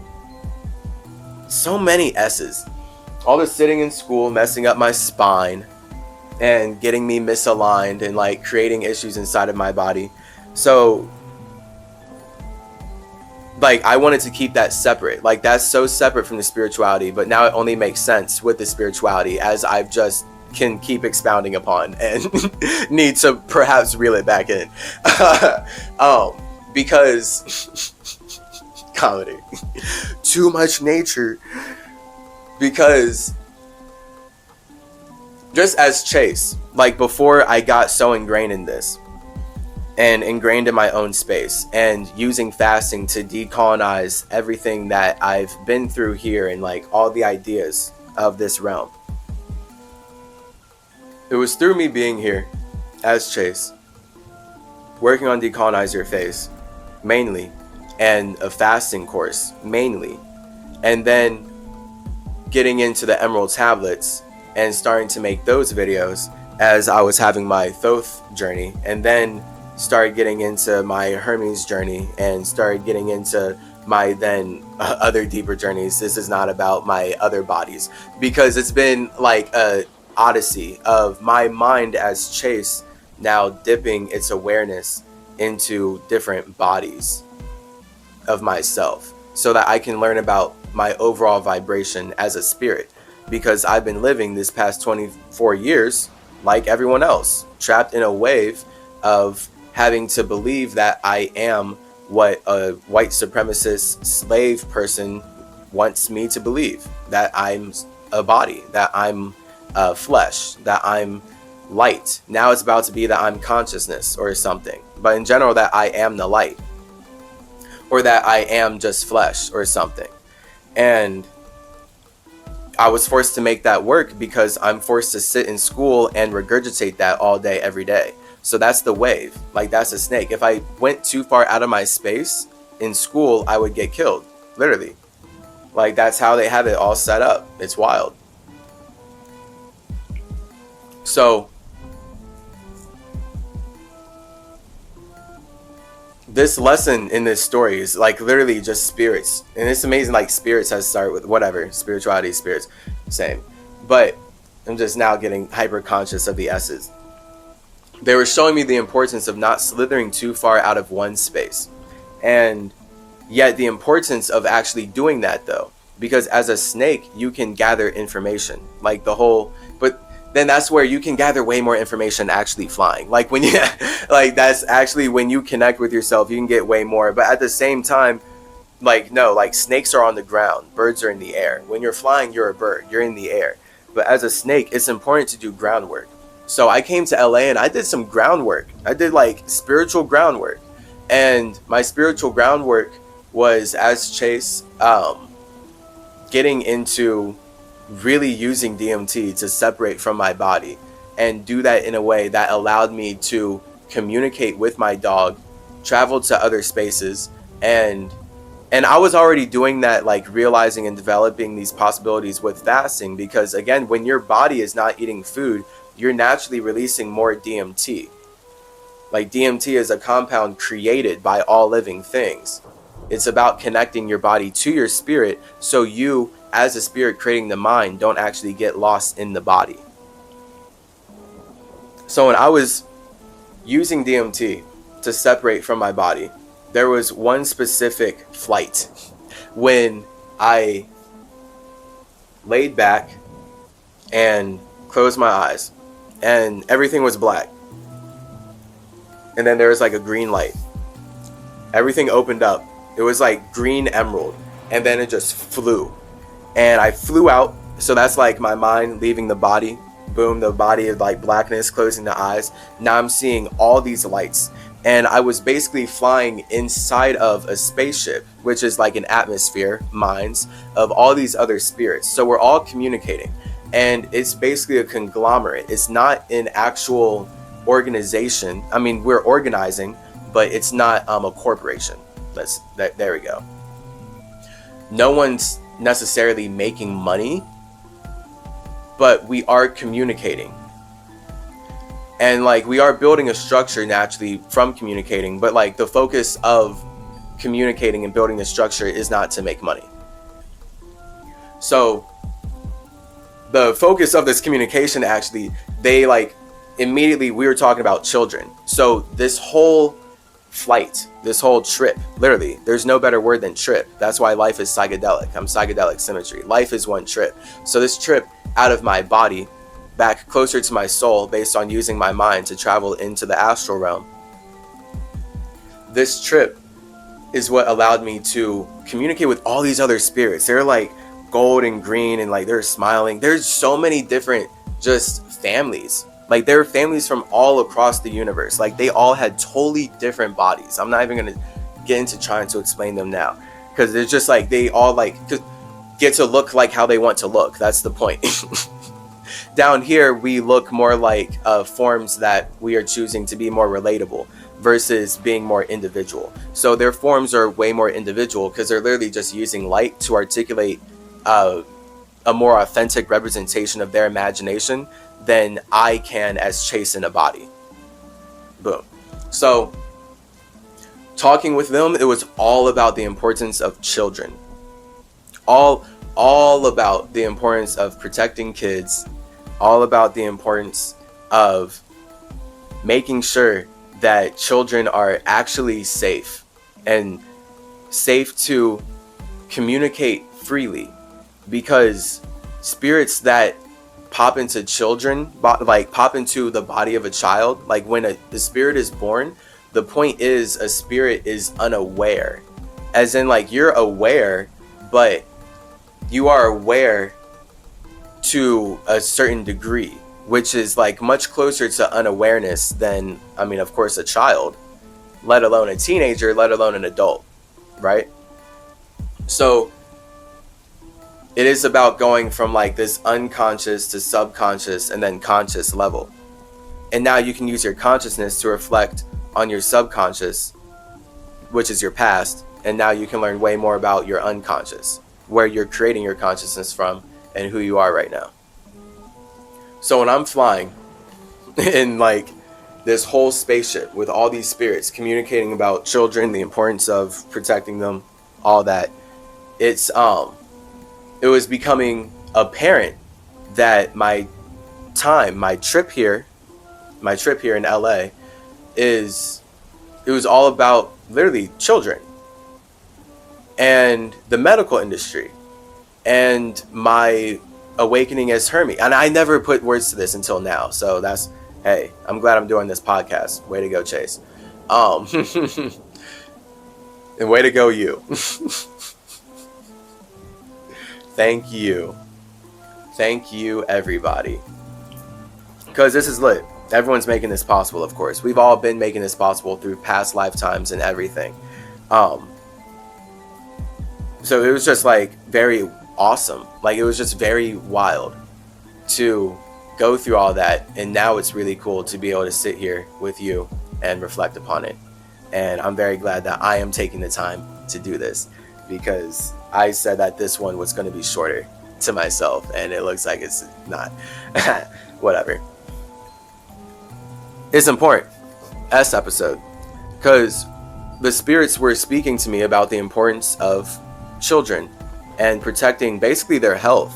So we're literally in a time where our government wants to force heavy metals into the blood of kids, and the FDA has already been allowing insane amounts of heavy metals into baby food, like for a long time, for over a century, if not longer. Like basically, literally since the Industrial Revolution. Since the Industrial Revolution, there have been like toxic amounts of heavy metals in our foods in general, especially our baby food. So these heavy metals inside of our foods are literally like cancerous. They degrade our cells. They impede our ability to communicate, because we alchemically know that metal separates earth from water. So, boom.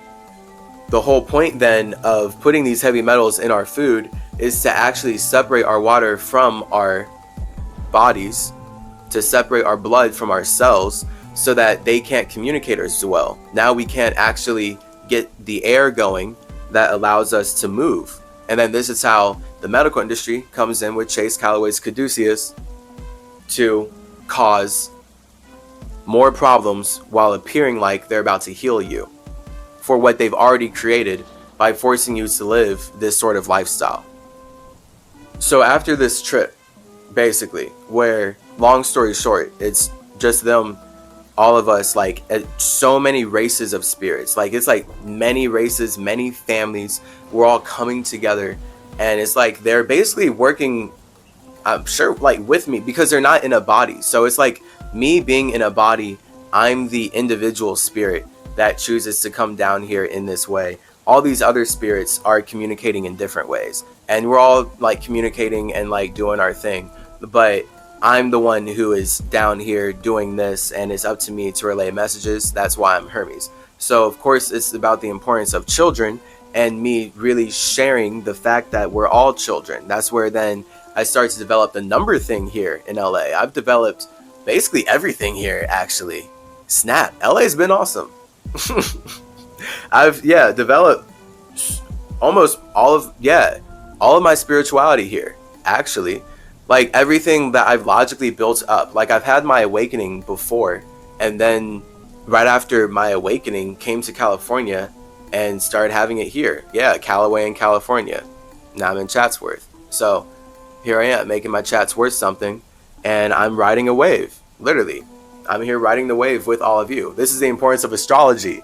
Literally, like the actual importance of astrology, and being aware of the waters that you're in right now, and being aware of the vibration and like the moon and all that, because the whole point is that we as spirits, to make it logical, because I know like I as a Virgo don't really care about astrology, but when I like fly mentally at everything and travel and stuff, like I see then how it's very important from a logical space. So to make it logical for my logical people, when you as a spirit are experiencing yourself as a body inside of a simulation, everything is vibrating, meaning that everything is connected by water.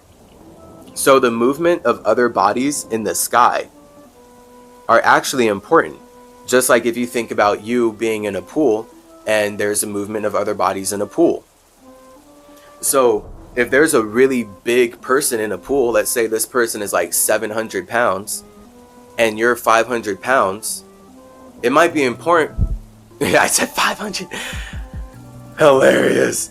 This other person is 700 pounds. Let's say you're 55 pounds. You're a child. All right, you're a child or a teenager. I don't know how much do children weigh. You're a child, 55 pounds, somewhere in there. I don't know, toddler turning into child, 55 pounds. You're 55 pounds. You're in a pool with someone who is 700 pounds. You might want to be aware of how this person is moving. Otherwise, if they make a movement that moves the current or the wave of the waters you're in too big of a way, you might get washed under it and drown in your own emotions. And this is where astrology is essential to actually be aware of, so you can know how to ride the wave that you're in consciously and become more intelligent, get smarter. The symmetry TikTok very well also got banned because it's like Scorpio season, and it's also just part of a bigger wave of whatever. Big 8 energy, as we've already talked about. So after that trip, I was working on all these things here, just developing all of this. And literally the place I'm hanging out at, hilarious, Starbucks. Goddamn. So there's this Starbucks near where I was staying. And when I would go to Starbucks, you know, it'd be whatever. Like, I'm like normally just like going there for some coffee or whatever with my friend. It's lit. Shout out Starbucks? Question mark. Like, Starbucks is fine, I guess. She likes it and she would offer it, and I would not deny it because my mom also likes it, and I like it because, hey, we're all relating by liking kind of the same things. Like, I'm not trying to be infinitely unrelatable by just never eating with people. Like, I've already gone through enough of that turmoil with fasting and being alone in the individuality, so it's whatever. It was this time where I did not go with her, and instead I went alone, which meant that I was going not for coffee, but to sit down and upload something, because the Wi-Fi at my place would just sometimes mess up and I wouldn't have time to deal with that. Because it's like, why are you paying for Wi-Fi that's messing up? All right, well, let me hop down to the Starbucks instead. So it was in my trip to go use the Wi-Fi at Starbucks, as my Wi-Fi is messing up, that I whatever. I'm like wondering if this is present moment. I'm like, let me kind of get into the present moment. No, whatever. I met this guy. So when I went down to Starbucks, there's this dude, and let me think how this went real quick. Yeah, so in this trip, when I go down to Starbucks, I'm sitting at the table, and actually, my bad, this did not happen the first time at all. I was getting into, I had to get into a routine, like, for a little bit. Now the Wi-Fi works and it's lit. But for some reason, like, the Wi-Fi was just, like, keep cutting out. So I had to get into a routine of going down to Starbucks and sitting at the table and, like, uploading what I wanted to upload, and then going back to work, and then, like, keep working and, like, developing things, recording, like, creating all this stuff, all the courses and everything, and then go and, like, upload, like, TikToks that are now gone. Sad. And then, like, work and write. A lot of writing, because of, like, everything that I'm making, I'm, like, writing. And I have an eyelash in my mouth. That's the problem with having too many eyelashes. They get everywhere. That's hilarious. All this writing, comedy, eyelash in the mouth. I can write with this like a quill. Make a wish, Chase. No wishes. Be grateful, Chase. Don't make a wish. Wishes mean you're unfulfilled. We're not doing that shit here.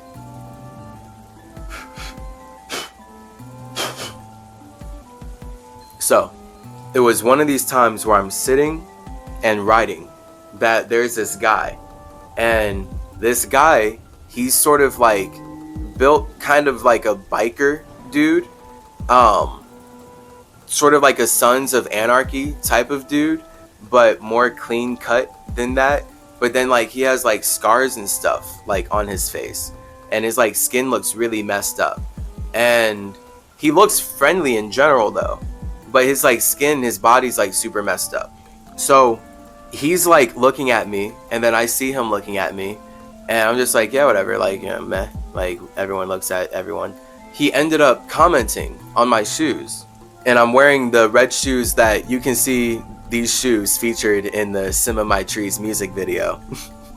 Because I'm wearing these red shoes that basically remind him of Spider-Man. So already right there, it was like a synchronistic little grab that he pointed out, like, oh, nice shoes, you're like Spider-Man. And I was like, oh snap. And something in me told me to show him my Spider-Man costumes. So I was like, yeah, check this out, I made this. And I'm like kind of rushing through this story. That's hilarious. I could get so much deeper into it and make it way more interesting, but we'll save that for a later time, because the point of this story is not about our fun little banter. That banter is not important. This is actually about the medical industry. And my realizations here about the medical industry that I could only truly really learn through him, and then like build up even stronger based on what I already knew, because everything he said was already building upon what I knew, of course. So it was like an amazing exchange of information. This is the importance of snakes. So that's where I'm also trying to wrap this up in a snake type way, like snakes wrap, even though I'm just going longer as I explain how I'm trying to go shorter. Which is hilarious, because I guess that's the point of the more you connect with yourself, you're literally just getting more T, more L, more aligned with the long or T, and it's just that light versus the short or the S, which is what life is. Life is short, but your soul is forever. That's why your soul would be more like a line than your body, because your soul is closer to the frequency, which is your actual line. Yeah, I'll find a right balance, of course, between the details, because the point is my interaction with this man, we're gonna call him Blaine. Yeah, Blaine is going to be his name for this story. I had to think about that.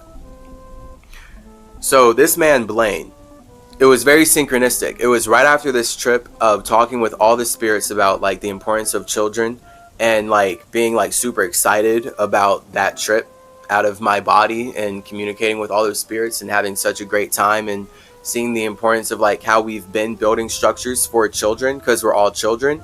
And they were just reframing my mind. They were reframing my mind to view communication, I suppose, in that way. Communicate for children.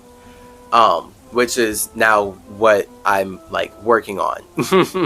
That's where it was very synchronistic then that this guy pointed out that my red shoes remind him of Spider-Man. And then I felt like I should walk over and show him my costume. And then when I did, he asked me my name. And I told him my name is Chase. And he immediately was like, oh, Chase, that's a powerful name in Kabbalah. And of course that piqued my interest, because Kabbalah is Egyptian mysticism stuff. And I mean, it's the Jews' version of Egyptian mysticism, but the fact that we're speaking English means that everything is actually the Jews' version, or else it was not released in English. So again, the point of why I have to decolonize the Emerald Tablets. So that's where he started getting into like his Kabbalic etymology of my name, or as our show would go, I suppose, symbology of my name. And he was like spelling out things in the air. I'm trying to remember actually what he said. This is cool. I'm wondering if this should be a separate podcast, but it actually shouldn't. Oh no, it should. Gosh darn it. No, it's okay. It shouldn't, because I'm already in this wave. I'll just expand on this later, because that's the point. Nature expands on things that work. So this story is so important. I will expand upon it later. We're just going to get to the point of why I brought it up here. And then wrap this show up in a short over 2 hours long. So when this man started breaking down my name, he was basically saying like, oh, Chase, that means throne and like power. And then he just started like throwing out other words that sort of correlated to throne, basically, and being a king of one's own domain.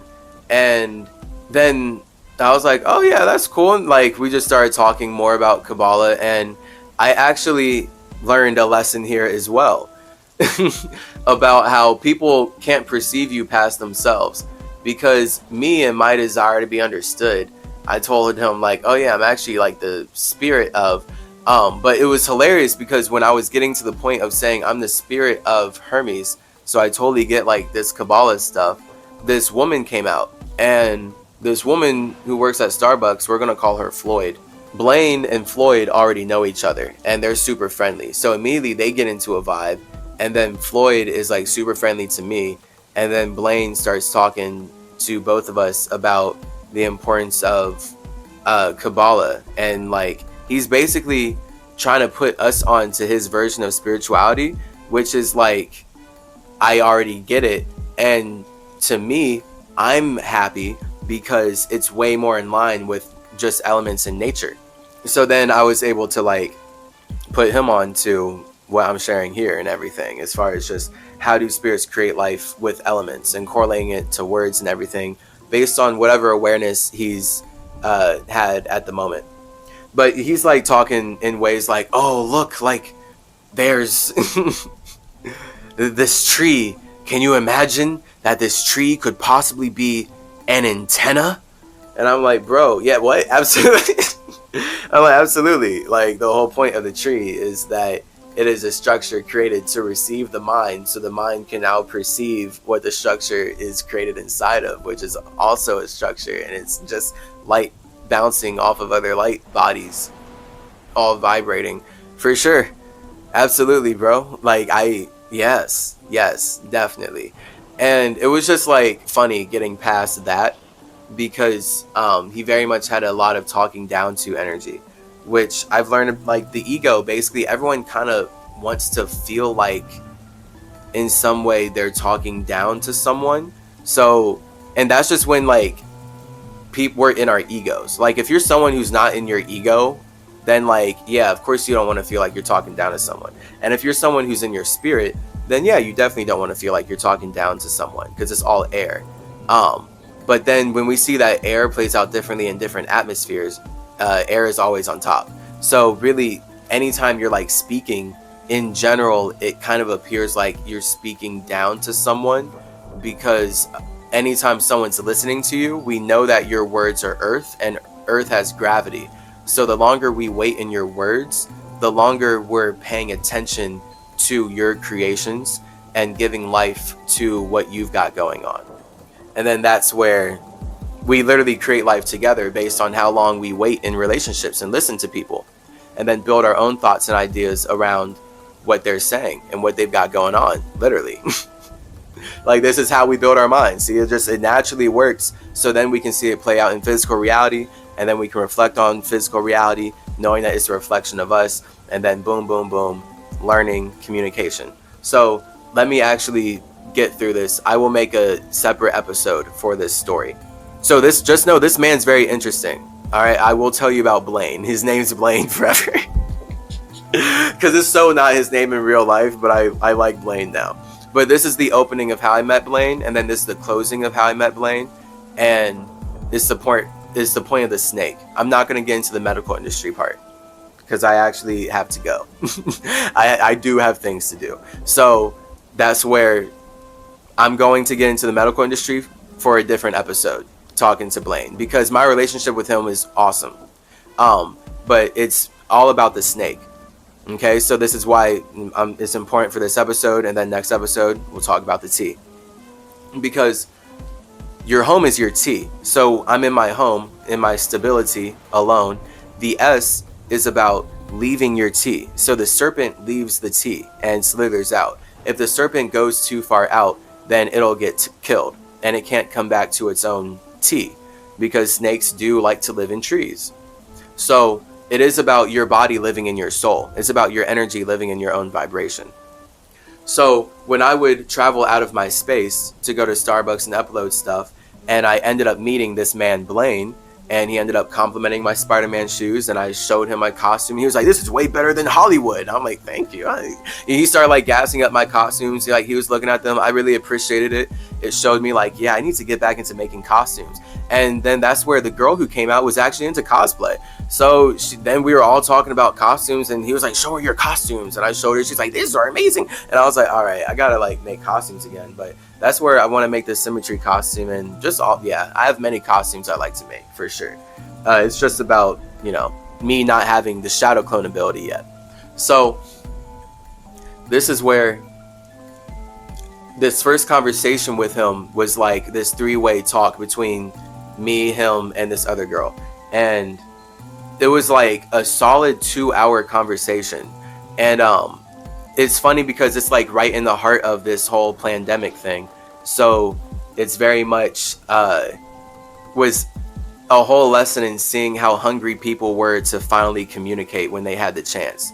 And the fact that we were all in such vibrational resonance to be able to communicate about social matters and like spiritual matters was very awesome. Like, it was very magical, it felt like.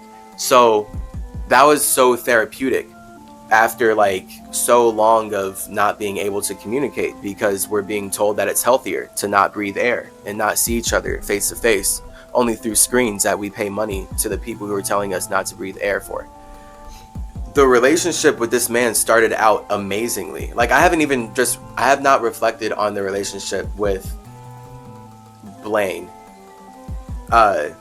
since I had to cut it off. So the S here, this is the wisdom of the S, like having to cut it off, because literally I had to cut it off by telling him a lie. And it's hilarious because and I guess it wasn't like a full lie, but it was like I was forced to. This is where like you have to match people's energy with their energy. Like, it was so weird how I was forced to, because he had built up this atmosphere around him of how he had people watching his phones. Okay? So the whole legacy, the odyssey of this man, Blaine, is just anchor that in. Blaine. The odyssey of this man, Blaine, is that he's been fighting the medical industry for like 20 years with his holistic apothecary like approach. And so much of his spiritual awakening came from Kabbalah. That's why like he broke down my name like that, and then he was just like super on board with everything I was saying. And even though he heard me say I'm the spirit of Hermes, looking back, he definitely just took it as art. Like, you may very well just take it as art instead of me being literal. I would hope that at this point, if you're listening, you know that no one else could communicate in this way but the actual spirit that creates these labels and creates these terms. But if you are still taking this as an artist thing and you perceive me like yourself because that's how you desire to connect, then all right, whatever. The point is, that's him then. Like, he desires to connect with me in the way that he feels comfortable. So if he feels like everyone's like a flesh meat suit, but they haven't realized something greater, and they can realize something greater by doing what he's done, but he needs to get them to do what he's done, then it doesn't matter everything that I've done. Like, literally, like, I can be communicating to him from the highest place possible, which like I basically am. And he is very well, of course there's always higher, quote unquote, as in further out, but the point is the balance, what makes sense, equilibrium, I feel like. So this man, he created a whole air about him and talked very much about how he is constantly being monitored by the medical industry and constantly being monitored by this system that has messed him up a lot. And I'm not going to get into the details here because it's going to take a lot of time, actually. So he was just like, a lot of our conversation, like, that was like months of me going out of my space to actually go connect with him and go speak with him and be perceived by him in a way that makes him comfortable. And he's acting like he perceives me in the way that makes me comfortable, right? So because he's silent when I say that I'm Tahuti Trismegistus, I feel like he can relate with that because he didn't speak like, no, you're not, right? So versus, well, yeah, I mean, no, literally that, silence versus speaking. Like, when he's silent and I say that, I feel like he's not completely opposed to it, so I can keep speaking. Versus if someone speaks and then you're like, oh, wait, all right, they're opposed to what I'm saying. Let me not speak like that, and actually let me not connect with them then. So then that's where, if he desires to connect with me, but he does not desire to validate my ego, then he's going to be silent. And then that's where I had to learn that over time of connecting with him, because he would literally speak about Thoth based on in the conversations we would have, because we had so many conversations, actually reflecting back, so many conversations. In the conversations that we had, he would be like, and I'm sure like they're listening right now, the ancient Egyptian spirits and blah blah. Like he would like be like that, and I'm just sitting there like, right. And I'm just like, I'm right here. Like we're having the conversation. Obviously, this is funny. Like you just perceive me as like a kid. Like how do you perceive? And maybe I need to start asking people that more. How do you perceive me? Like that's a whole that is a question. Because like you can never actually know. And I guess the point is like not to care. That's the point of just creating art. Like a tree doesn't ask. And this is why this is our Serpent episode. Like so, and I'm in Serpent energy right now. Yeah, trees don't ask or say anything like that. But it is important when you are speaking with people and you're trying to gauge your time and gauge who is resonant with your soul. Literally. Because he's not resonant with my soul. That was like the whole lesson. Me connecting with him was helpful in terms of all the information that I gathered about the messed up stuff the medical industry does to create health problems inside of people. They do so much stuff. We'll get into that later. But the point is like he was communicating about how he's had all this stuff done to him and how the industry is like constantly like doing just like really messed up things to his body and like kidnapping. Like he's been kidnapped a few times. Like we know Get Out, Jordan Peele. All right, so Us came up earlier. Now here's Get Out. This is the medical industry stuff. Literally, like he literally talked about how he's been kidnapped and had like chips implanted in him, and like how he's like being watched and all this stuff. So I was forced to lie based on our whole very awesome relationship, because it was a relationship that I knew was unstable.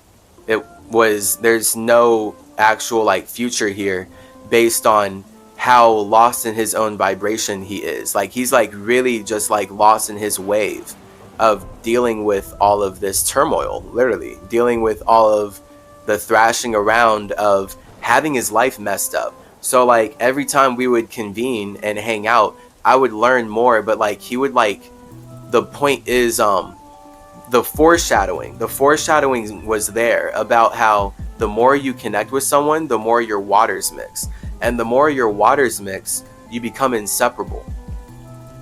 And I even in my last meeting with him said that. So it was then at the point where like I found myself saying the things that he was saying first, actually. And I mean, I like knew the things that he was saying first, which is why I immediately agreed, because he's like, yeah, like we're actually, you know, in vibrational resonance. So, you know, when we're talking here, we're communicating in a higher vibrational way that allows us to share information. I'm like, absolutely, completely on board. Like, bro, 1000%. Let's keep talking. Like, you want to meet like later? I don't care that people are watching you or that you have all this fuck shit going on. I'm just happy to finally be able to speak with someone that has a shred of greater spiritual intelligence than these white supremacists.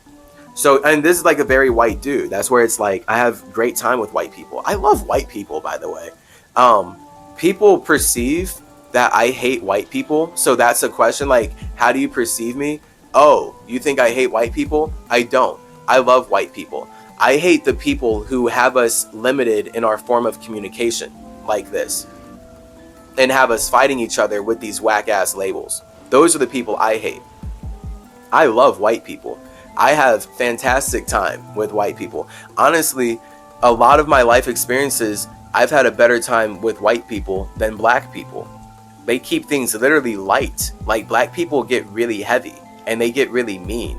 Now, overall, I have a better time with black people. Overall, I have a way better time with black people because I can relate with them, and I like the weight because that's how we build strength and become awesome. And white people keeping things light is cool, but when they're racist then it's just a waste of time hanging out with them, because they can't get deep with you. They're in their fire. They're projecting their ideas at you. And again, that's the time with this guy. Whatever ideas he had of me, he's projecting them at me. And because he's not truly able to listen to me, he's not able to actually build with me. And we're not able to actually do anything. It's just me learning from him. So he was telling me so much. At some point, like, he repeated his stories. That's why he's going to get a separate podcast. Because this is about snakes, literally. This is not about what happened to Blaine in his medical industry traumatized life. But it is important, again, for the purpose of snakes and my lessons here in LA, because dang, I'm just really reflecting upon this right now. So that was a whole time of going out of my space to spend time with this man who specifically is communicating to me that he has a chaotic life, and people with lots of money and a lot of power are like causing problems for him constantly. And I was connecting with him just enough so that we could communicate and we could like share information, as he was saying. But the longer you connect with someone, the heavier it gets. The longer you wait in this relationship, the heavier it gets. And the harder it gets to lift this weight. That's the importance of actually having family. These are the people that you actually can wait with. These are the people you can actually lift heavy objects with. That's why we feel like we can truly only build family around ideas that we resonate with alone. Because who you are alone is the weight that you lift. Like, if you're lifting things alone that matter to you, then you're going to want to resonate with people who lift those things as well. That's just all ideas. That's the whole point of language, right? You lift words alone. You speak to yourself in a certain language. You're going to resonate more with people who speak to themselves in that same language versus a different language. Just because it's easier, just because you're able to vibrate better, because it's about the comfort in your home, your actual literal wave. So the wisdom, so much wisdom from my time interacting with Blaine, but the wisdom of the snake here is that I had to lie, and I felt like I had to lie, and like there was actually kind of no other way to get out of it, which is really weird. But it was all because because it's like a connection of two things. So that the first meeting was awesome. Okay, and then all these meetings afterwards, he's sharing with me all his stories about how he's been messed up, and everything is him finally getting to relate with someone where he hasn't been able to connect with anyone spiritual for like, I guess 20 plus years like this, or like almost ever, actually. Like, he's never had someone be able to listen to him like this. But he's only talking about then, like, he's constantly saying like, yeah, like people in my life like run away, they leave because, you know, there's like this industry after me, and like they killed my wife. And like he's talking about like how this industry like kills people in his life and like attacks him. And then he's talking about how he's literally living in a house with a man that's poisoning his food, and how he can't actually trust anyone.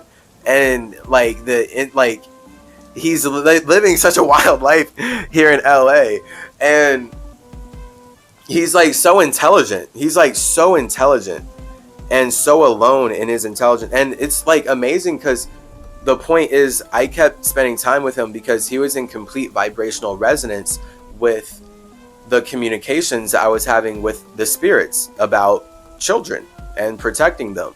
Because he was completely all about like, oh yeah, like everyone's like an individual spirits. I communicate with spirits. Like, it's all about the consent of spirits, basically. And I'm like, yes, like this is where everyone needs to be. Like, if everyone's just at this level, like I'm so infinitely more than happy. Just know that life is infinitely individual spirits communicating, and magic comes from you being able to communicate with them, and you're good. I love that. Please. And that's what he's on. So he was literally like getting healthier. He's like getting stronger and everything in my time with him. So he's actually on real stuff. Like, he's in complete vibrational resonance. He's just going through some chaotic things that are actually individual to him. And my lesson that spirit showed me was I can connect with him just enough to gather information. But if I connect with him too long, I'm going to absorb the same problems that he has. And I'm going to join his waters. And that's literally where in our last meeting, I made the analogy like, oh yeah, if you take like a red cup of water and an orange or a yellow cup of water and mix them together, you're going to get orange, and you're not going to be able to separate the red and the yellow again. And it was me building upon him saying like, oh, you know, like us being here, it's like we're sharing information in, you know, in the soul, vibrationally, astral realm, basically. Even though he didn't say that, but that's how I translated it. And I'm like, right, absolutely. But here's the thing. See, I had to lie in terms of like protecting his feelings, basically, because I got a message as far as Spidey sense, and this being the S episode and just the power of the S and the vibration in terms. And I mean, the vibration is not the S, but it does look like the vibration. So the wisdom is knowing that your body is riding a vibration. So Spidey sense, Spider-Man in general, his Spidey sense is being able to feel the vibration around him and use his energy to react in a way that allows him to avoid the energy that was about to get created from that vibration. That's then where we get intuition. So I got connected in a way that allowed me to then feel good about connecting with this man, despite all the chaotic negative stuff he's saying that he's going through and has been through. Like every meeting he would talk about how he got poisoned a new way, all the way up to the last meeting. Like at the last meeting, I was literally asking him this actually, and I had to ask him like multiple times, because as we're building this relationship, that's where like we're connected in the astral. So for men, it's okay. I still have his number or whatever. I could hit him up from a different number. Because we built a very awesome relationship, and I ended it, I think, actually fine. But it's literally about protecting myself. And this is where then the wisdom of life is that all spirits lie to protect themselves, to protect their teas. Wow, that's literally what this was about. It was about protecting my tea, which is my teeth. That's so amazing. Because this man, literally our last meeting, it was remarkable. I'm going to lay this out. So what I'm about to do is tell you the last meeting I had with him, how I split it off, why I split it off, how this is a snake, and then boom, we'll end it or something. Because this man really does deserve his own episode. Shout out Blaine. I do love you very much. And we are still building our relationship in the astral realm and stuff. So he completely understands, actually. He 100% understands. He was hinting at me for many, many meetings. Like, hey, so many people, like, people leave my life because, you know, they killed my wife. Like, they attack people in my life. They'll call up people. They'll hit people up. They find out. He literally told me so many stories of how he'll hang out with people, and then how those people will tell him that they got visited by strange men, and like they're having their stuff messed with, and then how they have to cut off their relationship with him because they're starting to get messed with by the people who are messing with him. So literally the fact that he was telling me that conversation like week after week, because we were meeting like every week, every other week type deal for like a good number of months.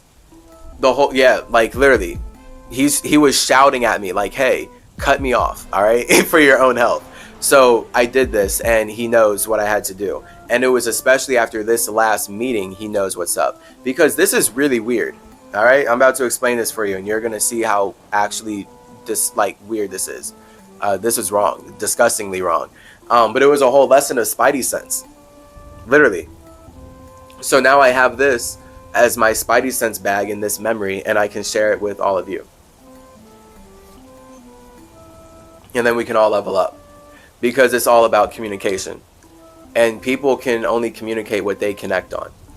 And if he's connecting with people in a way that they are constantly like poisoning him and like messing him up, and they hurt the people that are in his life, then it's up to you as an intelligent spirit to not connect with that too much. But the whole thing is, like, I kind of had to lie because he says that his phone is watched. So just based on all the information here, I couldn't even organically tell him, like, hey bro, I got a message from the universe, I got a message from spirits, and I feel like based on the messages that I got, that I should not be hanging out with you anymore. Because I literally had a feeling like, well, if people are really watching his stuff, then I can't even draw attention to myself like that.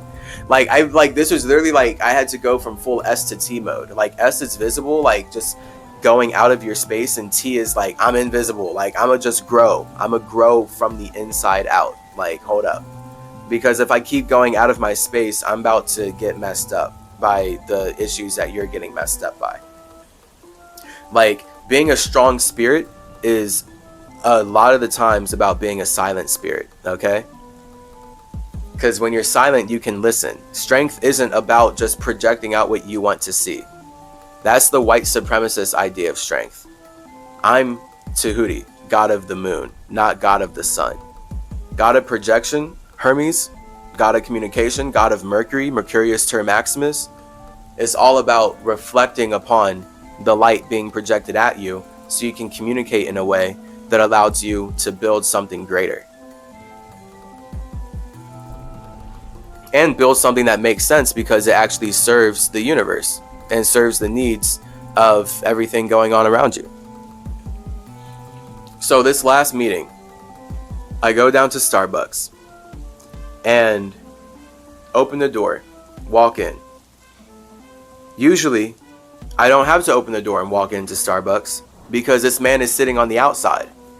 So, for whatever reason, he's sitting inside. I'm not stressing about it. I walk in, but he's sitting on the inside, and he like looks up at me and makes a weird face. And immediately, I'm just like, "Yo, what's up, Blaine?" And he like gestures his hand, his thumb, to point over behind him at the man, and I was like, oh snap. Like what's up? And he was like shaking his hand like no, sugar. And like I like had to come in closer, but like the closer I came in, I came closer to the man because these Starbucks tables are pretty tight together. So the man's back is to Blaine, and I'm facing the man's back, and Blaine's facing me. And so when I'm coming in from the door, Blaine is like pulls me in. He's like, I think we need to go outside. And it was funny because before he said that, I'm like, yo, Blaine, normally we're sitting outside. What's up? And that's when he gestured like, yo, I think we need to go outside. I'm like, well, yeah, normally we're sitting outside. So let's go outside. And he was like, okay. And so we go outside. And when we go to sit down outside, he's like being like super sus and really like just suspicious and worried. And I'm just like, oh, snap. Like, what? What's up, bro? And this man was like, I think that guy that was sitting behind me, that guy sitting behind me, he's actually, he's with them. Like, he's here, like, following me. He's watching me. I get bad vibes from him. And I'm just like, snap, really? And it's funny because, like, I'm not someone who gets scared. Like, I go through a lot of situations in life. I go through so many things that I don't necessarily feel scared. But this is why I say with like strength being silent. Your silence, when I'm silent, I can perceive the fear in others. And the fear in others matters to a degree. Now, if the fear is based in idiocy, well, the fact is fear matters because fear is like the powerful emotion that moves bodies. So fear does matter. Fear is what makes you aware of things. That's why I ended the relationship the way I did, because literally this last meeting that we had was just dripping in fear. And even though I wasn't scared, I was observing how fearful he was and observing how logically things were happening.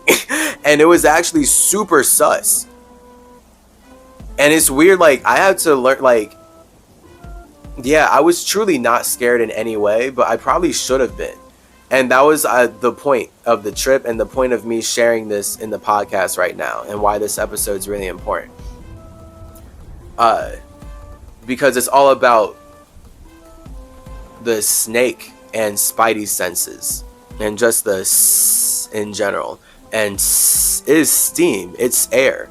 So that's why the S is for Hermes, and that's why I am Quetzalcoatl. I evolved into Quetzalcoatl after Egypt, just based on me combining the bird and the snake, literally. Like that's all it is, really. Just me making a new creation. No big deal. Like no big, like the point is, you know, all these animals are expression of our souls, so we can make up any animal we want to express how we are an individual soul. And then by connecting that, still in a relatable way, we've simultaneously connected while expressing our individuality. That's what air is. We made something new together. Air. This man was super scared, and he was like, yeah, I think like that guy, when I came in to the Starbucks and sat down, he came in after me like 5 minutes later, and he like looked at me, and I get like a really bad vibe from him. And I'm like asking, like, whoa, like what kind of bad vibe? He's like he feels like a murderer, like he feels like a killer, like he feels like he's a really bad person. And I'm like, oh snap, okay, well, I mean, that's an issue. Why is he following you? And he's like, well, you know, like I'm doing all the herbal remedy stuff, like I'm making all this medicine, I'm like actually healing people homeopathically in a natural way, and the medical industry doesn't like that, and they've been trying to shut me down and blah blah, and this is just more of that. And I'm like, man, like, can you ever like not go through this? You know? But it's like the wisdom here is that he's alone. This man is genuinely like just out here alone. Like he has no family. And it's cool because I admire him. This is his karmic journey. He wants to go through this. This is where spirits actually want to go through hell. She don't want to be saved, don't save her. Literally though, like going through hell is you learning how to connect with others. So hell is literally all of us as spirits, first in our heavens being alone, then creating hell because we have to create the ability to connect with others, which looks like us creating nature, which looks like us not actually being in control of our circumstances. And when we don't feel like we're in control of our circumstances, then that makes us communicate in ways that makes us want to gain control over our circumstances. And now that's where humans get lost in the idea of money and using money to control what was already created out of a spirit's circumstances, which is nature. So this is why you cannot buy land from an indigenous person. You can only steal it from them and make money off of their slavery, because money is not real. It's just your idea of how to control circumstances outside of yourself. This man is alone, and when you're alone, like you like without a support structure, that's hard. Like actually, like that's actually hard. Like this is the point of why groups get together. Literally, that's the point of a soul group.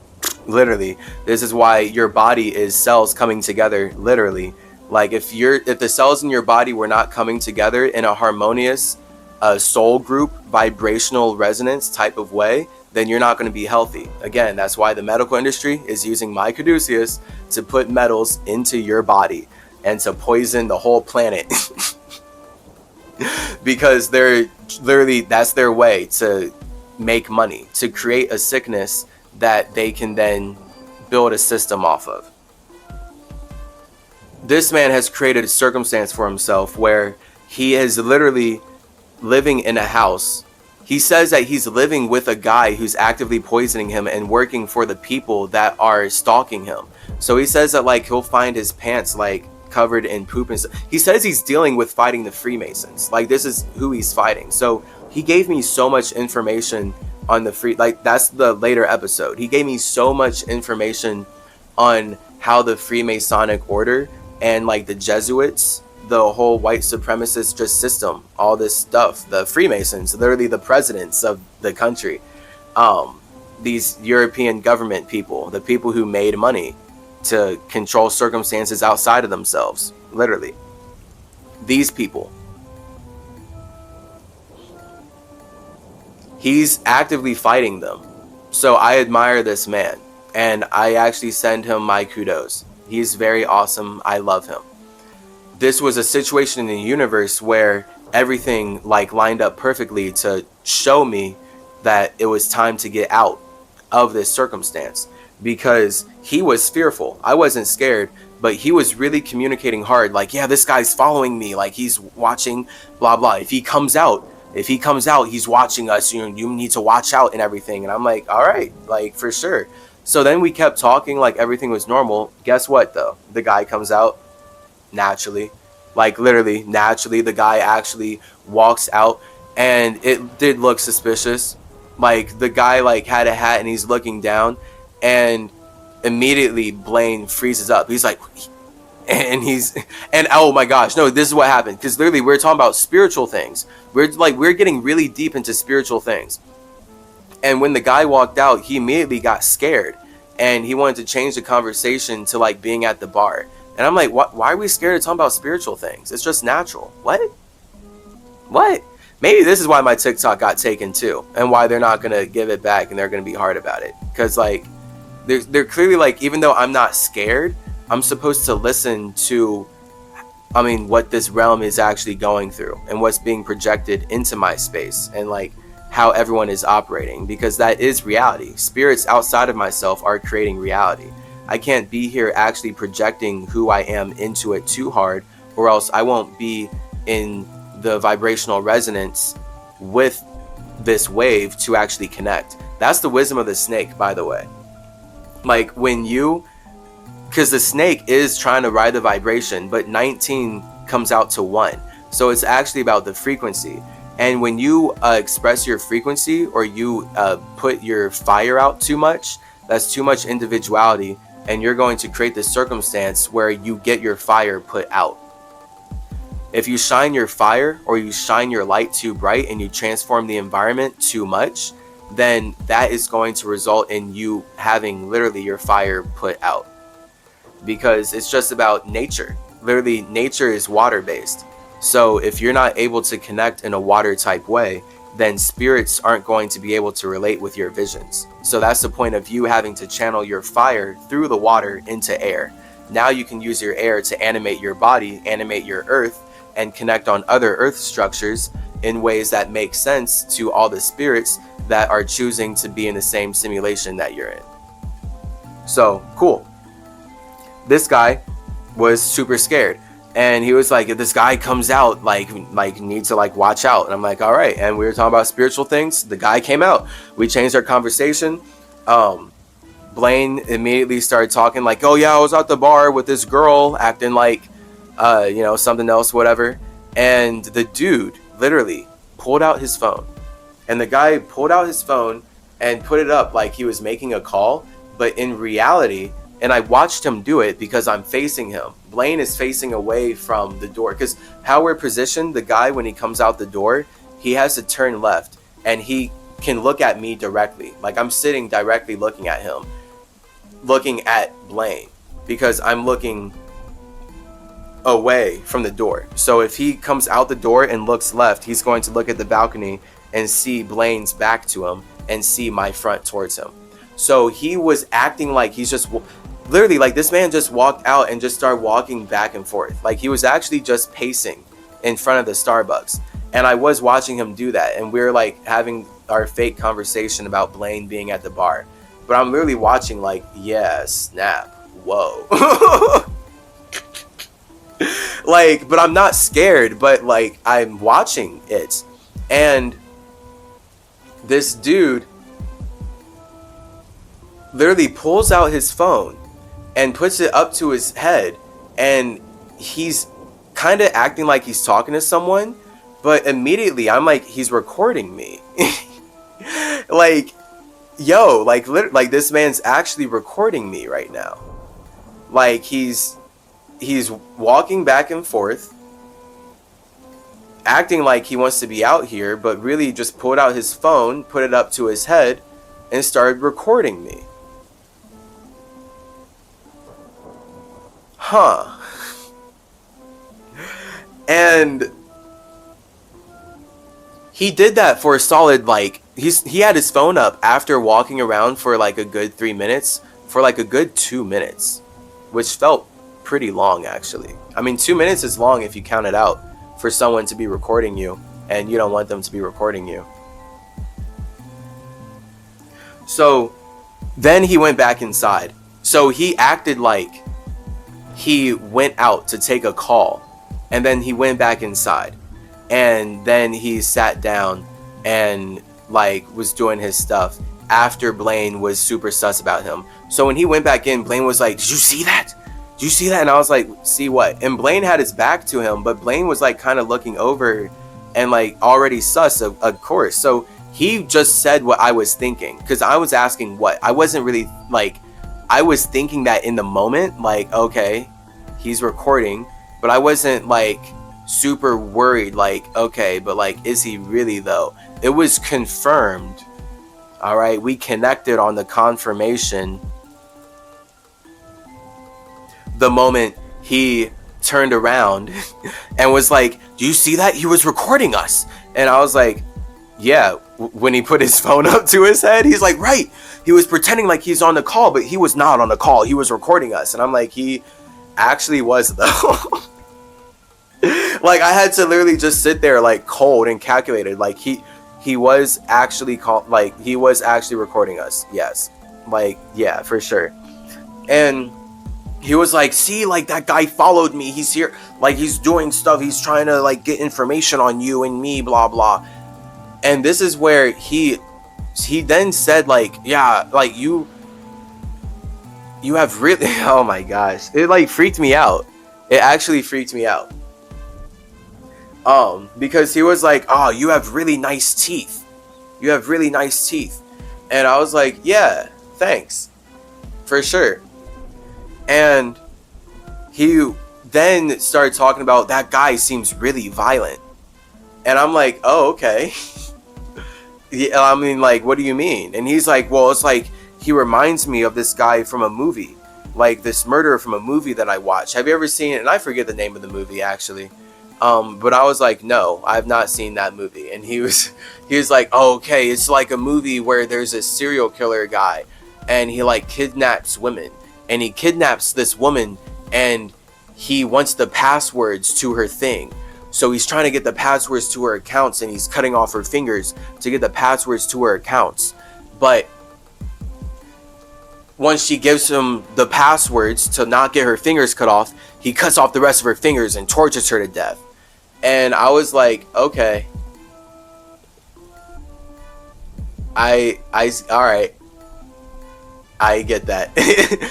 Like, for sure. And I didn't like that at all, of course. But that's literally what he like genuinely felt like telling me he felt from that dude. He was like, no, I'm just saying, like, it feels like like that guy is that same exact energy. And I'm like, all right. And I'm supposed to sit here objectively, like, okay, got it. And he's recording me, and I'm in this vibration because I'm connecting with you. Meanwhile, I'm sharing with you all of this wisdom that you probably can't even perceive because you're too busy projecting your problems into me. So it was literally like the ultimate lesson of like not to connect with spirits who are projecting their problems into you. Because like that's how you're about to get their problems. And like literally I had a guy that he felt like was a serial killer, like some kind of like weird paid hitman, recording me. So this is where after that hangout, I was going to hang out with him again. Like, I wasn't even super sus after that, even though I was in the moment, but not enough to be scared to stop connecting with this man. The thing is, I had to actually get very intelligent based on me leaving my body. And I took a mental flight out of my body. And it was in this flight where I created Dissect the Dialect. It was in this flight where I was able to communicate with all these other spirits that are making me possible. And basically I got connected to Mercury, and I got to see how Anubis and I are working together. So everything that Anubis is built with Atlantis and everything that I built with Mercury, I get to see, like, they combined in this whole flight. So this time it was all about communicating with all the spirits, like, who are like making symmetry possible, basically. Shout out all the spirits who make symmetry possible. Thank you all so much.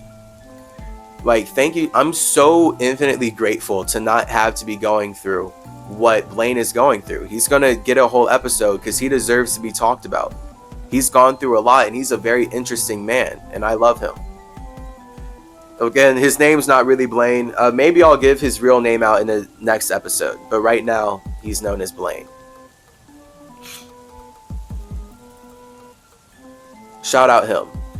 Esoterically, like, we're connected. It's good. Like, the point was, we connected enough, and after that meeting I was going to connect with him again, but when I flew out of my body, it was this particular time where I basically got shown the operations of Atlantis and Mercury, and they were taking me through all the telecommunications, all the technology, because just know that all this technology that allows us to communicate down here in physical reality is literally like the Jewish, Christian, white supremacist version of what indigenous peoples have been doing interdimensionally, and we are doing on way greater scales than these people can conceive, because they're too busy actually projecting their imaginations at us.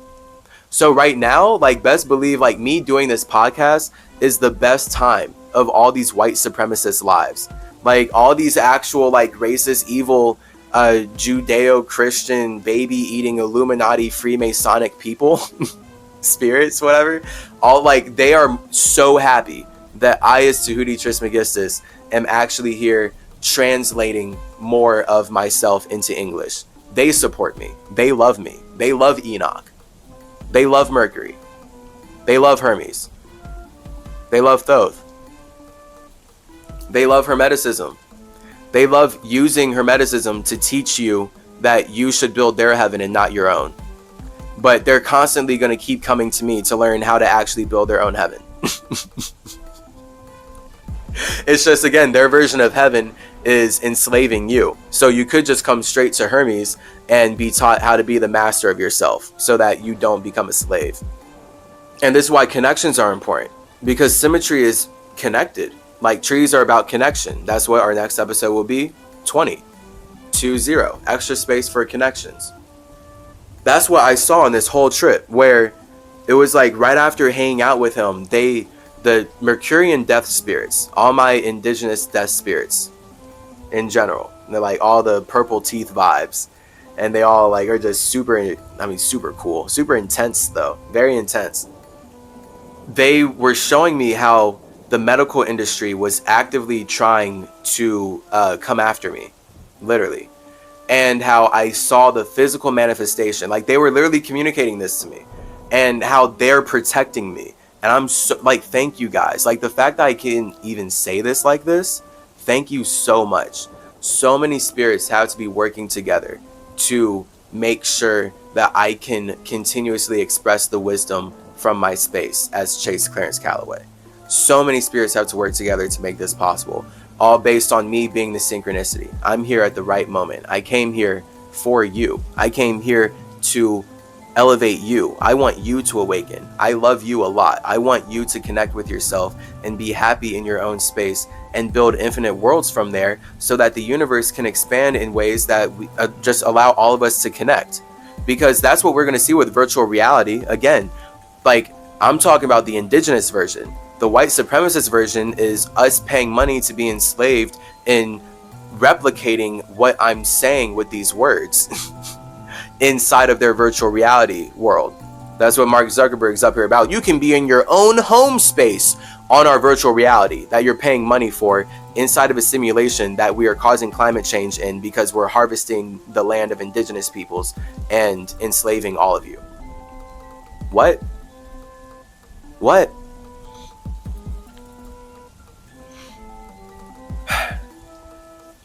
So it was in this trip where they're showing me all the operations of how they are just telecommunicating in ways that allow my body to be possible, literally.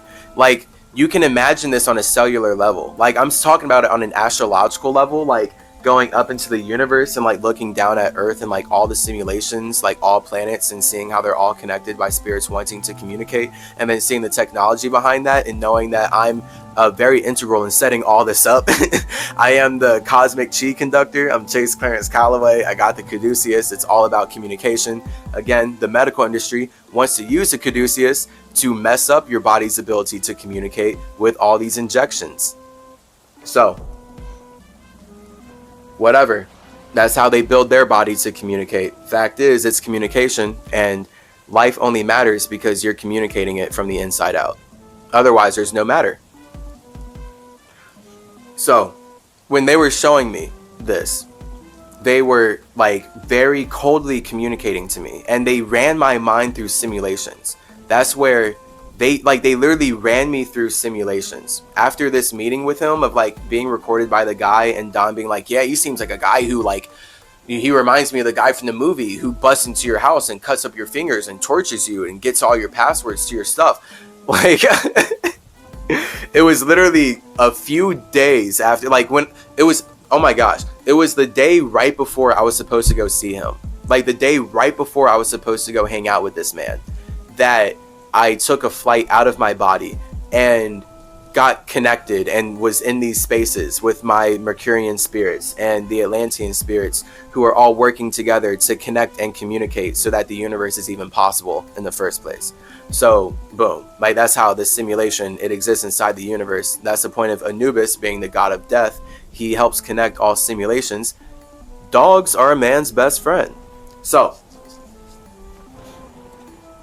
that's where they were very coldly communicating to me that the medical industry is actively like plotting and trying to like basically take my teeth. And they ran me through simulations of like, hey, would you be able to actually handle if 3 dudes busted into your place and took your teeth, or like did this and this and this? And they're like, literally, I was just being like ran through simulations through Mercury, like through this technology, this astral realm technology, because all life is simulated. So what spirits can do with light is infinite things. This is why light is everything. It's just a matter of how much you weight in light so that it seems like it matters and becomes actually heavy. So light is everything. And that's where, when you can actually know how to simulate life with your mind, that's, I mean, actual magic. So they were running me through these simulations of actually dealing with like the repercussions of continuously connecting with this man, basically. Like literally, if I kept connecting with this man, what would happen to me? And they were like, look, you do not need more attention on you. Like, we've got you covered. Know that we've got you covered, but you don't need that attention on you. And they were just running me through like, look what happens if you keep going out of your space and you keep connecting with a man who has that kind of attention on him, and then you get that kind of attention on you. Do you like the result of what is being simulated? And I'm like, yeah, definitely not. Like, no. And of like the whole point was them being like, cool, now just know that we got you. I mean, like we're not calling you into a simulation just for you to not be able to communicate. Because literally, like in these simulations, my mind is like forced to communicate. Like I'm talking with these spirits. Like, well, what's the point of me being in a body? Like, what's the point of me being down here sharing all of this? Like, why would I be here doing all of this spiritual wisdom, Tahuti, Hermes, Chicatet, symmetry, Irisel, chase work if I'm just going to like get messed up by a horrible industry? And yeah, the point is you have to more consciously communicate. So I learned so much from him. Here I am building a podcast about it. I mean, it built my life. Yeah, it's a part of my life now. So I had to, once I like literally got back from that whole flight, Like, I was super grateful to them because they were just showing me the whole operation of like, yeah, we got you. Like, the point is, you can't even go through things like that guy. Like, us as spirits, this is why air is the ultimate power. Communication is the ultimate power. This is why I was practicing airbending as a child until my mom took me to my kung fu teacher, who told me to stop practicing because I would mess up my chi. And instead, I was supposed to spend money going to his classes, of course. Wow. I, as a kid, should have kept practicing airbending. That's so whack. Whatever. Hey, I mean, that's the point of being a kid. You're at the reaction of your environment because you're riding the wave, so you can relate and reflect on it as you get older. So, when I came back from that flight, after giving them super gratitude for like being connected and like supporting me so much, and it's like so amazing how much of a two-way street it is, because I'm so happy I'm being supported, and all I want to do is be supported in my ability to support you. Like, it's like so Virgoian, my soul, actually. Like, that's all of my feelings. Like, I'm thought, I create my feelings, but the only feelings I can really then imagine creating, like if there's any like wanting or whatever, as far as just like connecting with something outside of myself, I would want to be supported in my ability to support you. So that's where I was just super grateful to see how much I am being supported in my ability to be here as Chase and like kick all this spiritual health stuff. Basically, like just being literally my authentic self in the fullest capacity, addressing how this industry that is putting Blaine, I almost said a different name, that's putting Blaine through hell, is using my creation to harvest everyone's energy.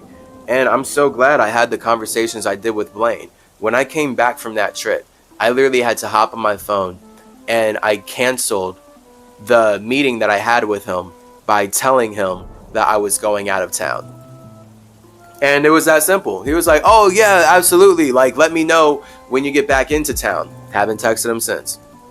And I'm pretty sure we're still like, we are actually definitely connected in the astral.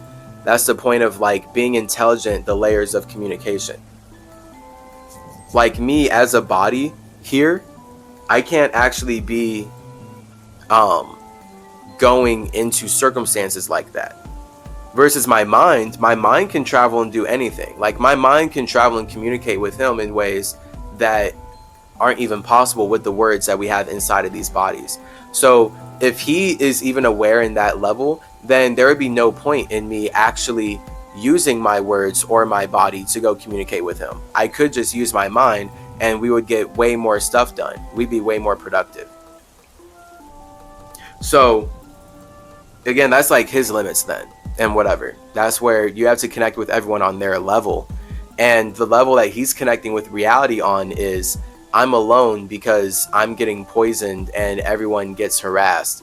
And the very last thing I need is the eyes that are on him being like, whoa, this guy's talking about people being able to strain their teeth. Because like literally, my whole life has been about decolonize your face. As Chase Clarence Calloway, my whole life has actually been about my teeth. My whole life has actually been about my skeleton and my spine. And it's all led up to this, realizing the importance of communication and Mercury and creating something out of nothing, and all of the ways in which we do that so that we can do it even better. Because if we're just lost in the ways that we're creating, we're going to drown in our own emotions. So I know as thought, as Tahuti, I'm creating my emotions so that I can make matter feel like it actually matters. That's where all my magic comes from. That's the law of vibration. That's just then where I would want my emotions to be supported by the emotions that I'm connecting to. If I'm connecting to a simulation that's calling me away to teach it how to be healthier, then I would like my TikTok to not get blocked after 19 days of me straight water fasting and sharing how much healthier we can get from actually connecting with ourselves and eating nothing. So whatever, I get it. We're in a white supremacist world. Like, this guy went through all of this physical hell. I actually went through a bunch of mental hell, building up all of that and now having it deleted and gone. I'm not comparing it to his, because we can't compare. We naturally do compare because that's what nature is. Like, everything is in one air, so it's comp air. But you can't say that one is like equivalent to the other because it's individual. I wouldn't want to go through his experiences. Like, I can't imagine that for myself.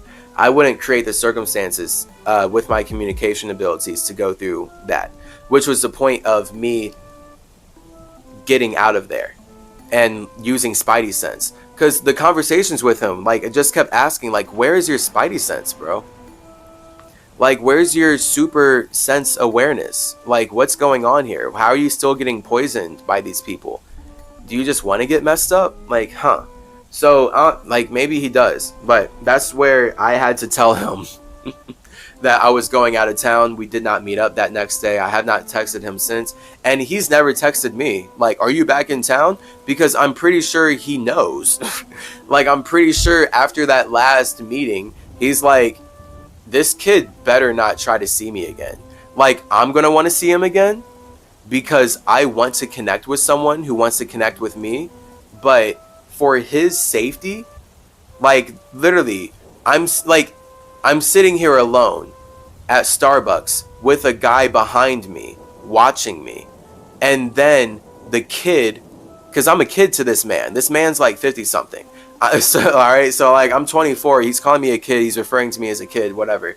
Like, so I'm just putting myself in his mind. He better understand. He definitely does.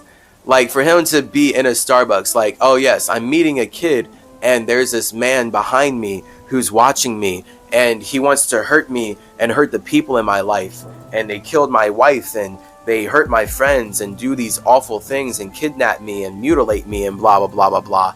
Oh, now I better tell this kid that we need to go outside, even though we normally sit outside and I'm the one who is sitting inside and I'm the one who has this man here. And now let me tell this kid about how the man who followed me here is super dangerous. And then, oh snap, the man actually came out and followed us and he recorded me and the kid. Let me tell the kid about how the man totally recorded us. Oh, okay, good. The kid understands. Well, let me tell the kid that I think this man feels like someone who is a serial killer and someone who gets paid to torture people. I literally can't imagine that him as a spirit would want me to keep hanging out with him. It's actually impossible based on everything he was communicating. So, this is the wisdom of S and the wisdom of lying. Because ideally you don't lie, but sometimes when you're in a body, the wisdom is you have to lie. Like, the body itself is a lie. So when you're trying to connect with other people, we are all lying. This is then the point of, like, when you validate someone's ego. So many people will very well not actually believe or think that I am this spirit. And instead, because they want to connect with me, because they want what I have, they'll validate my ego. That's him.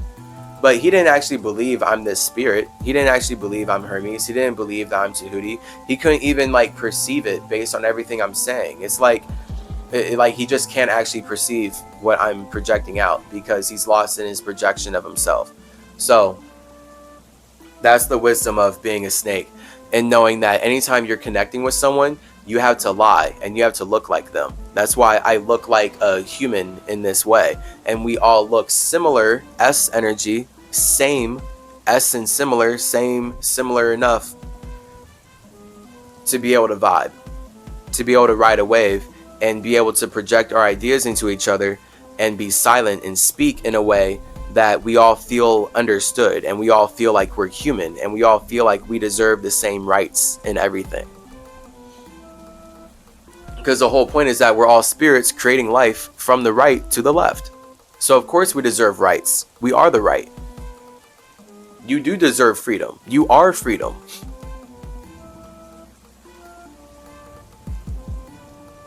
Much love. Mwah.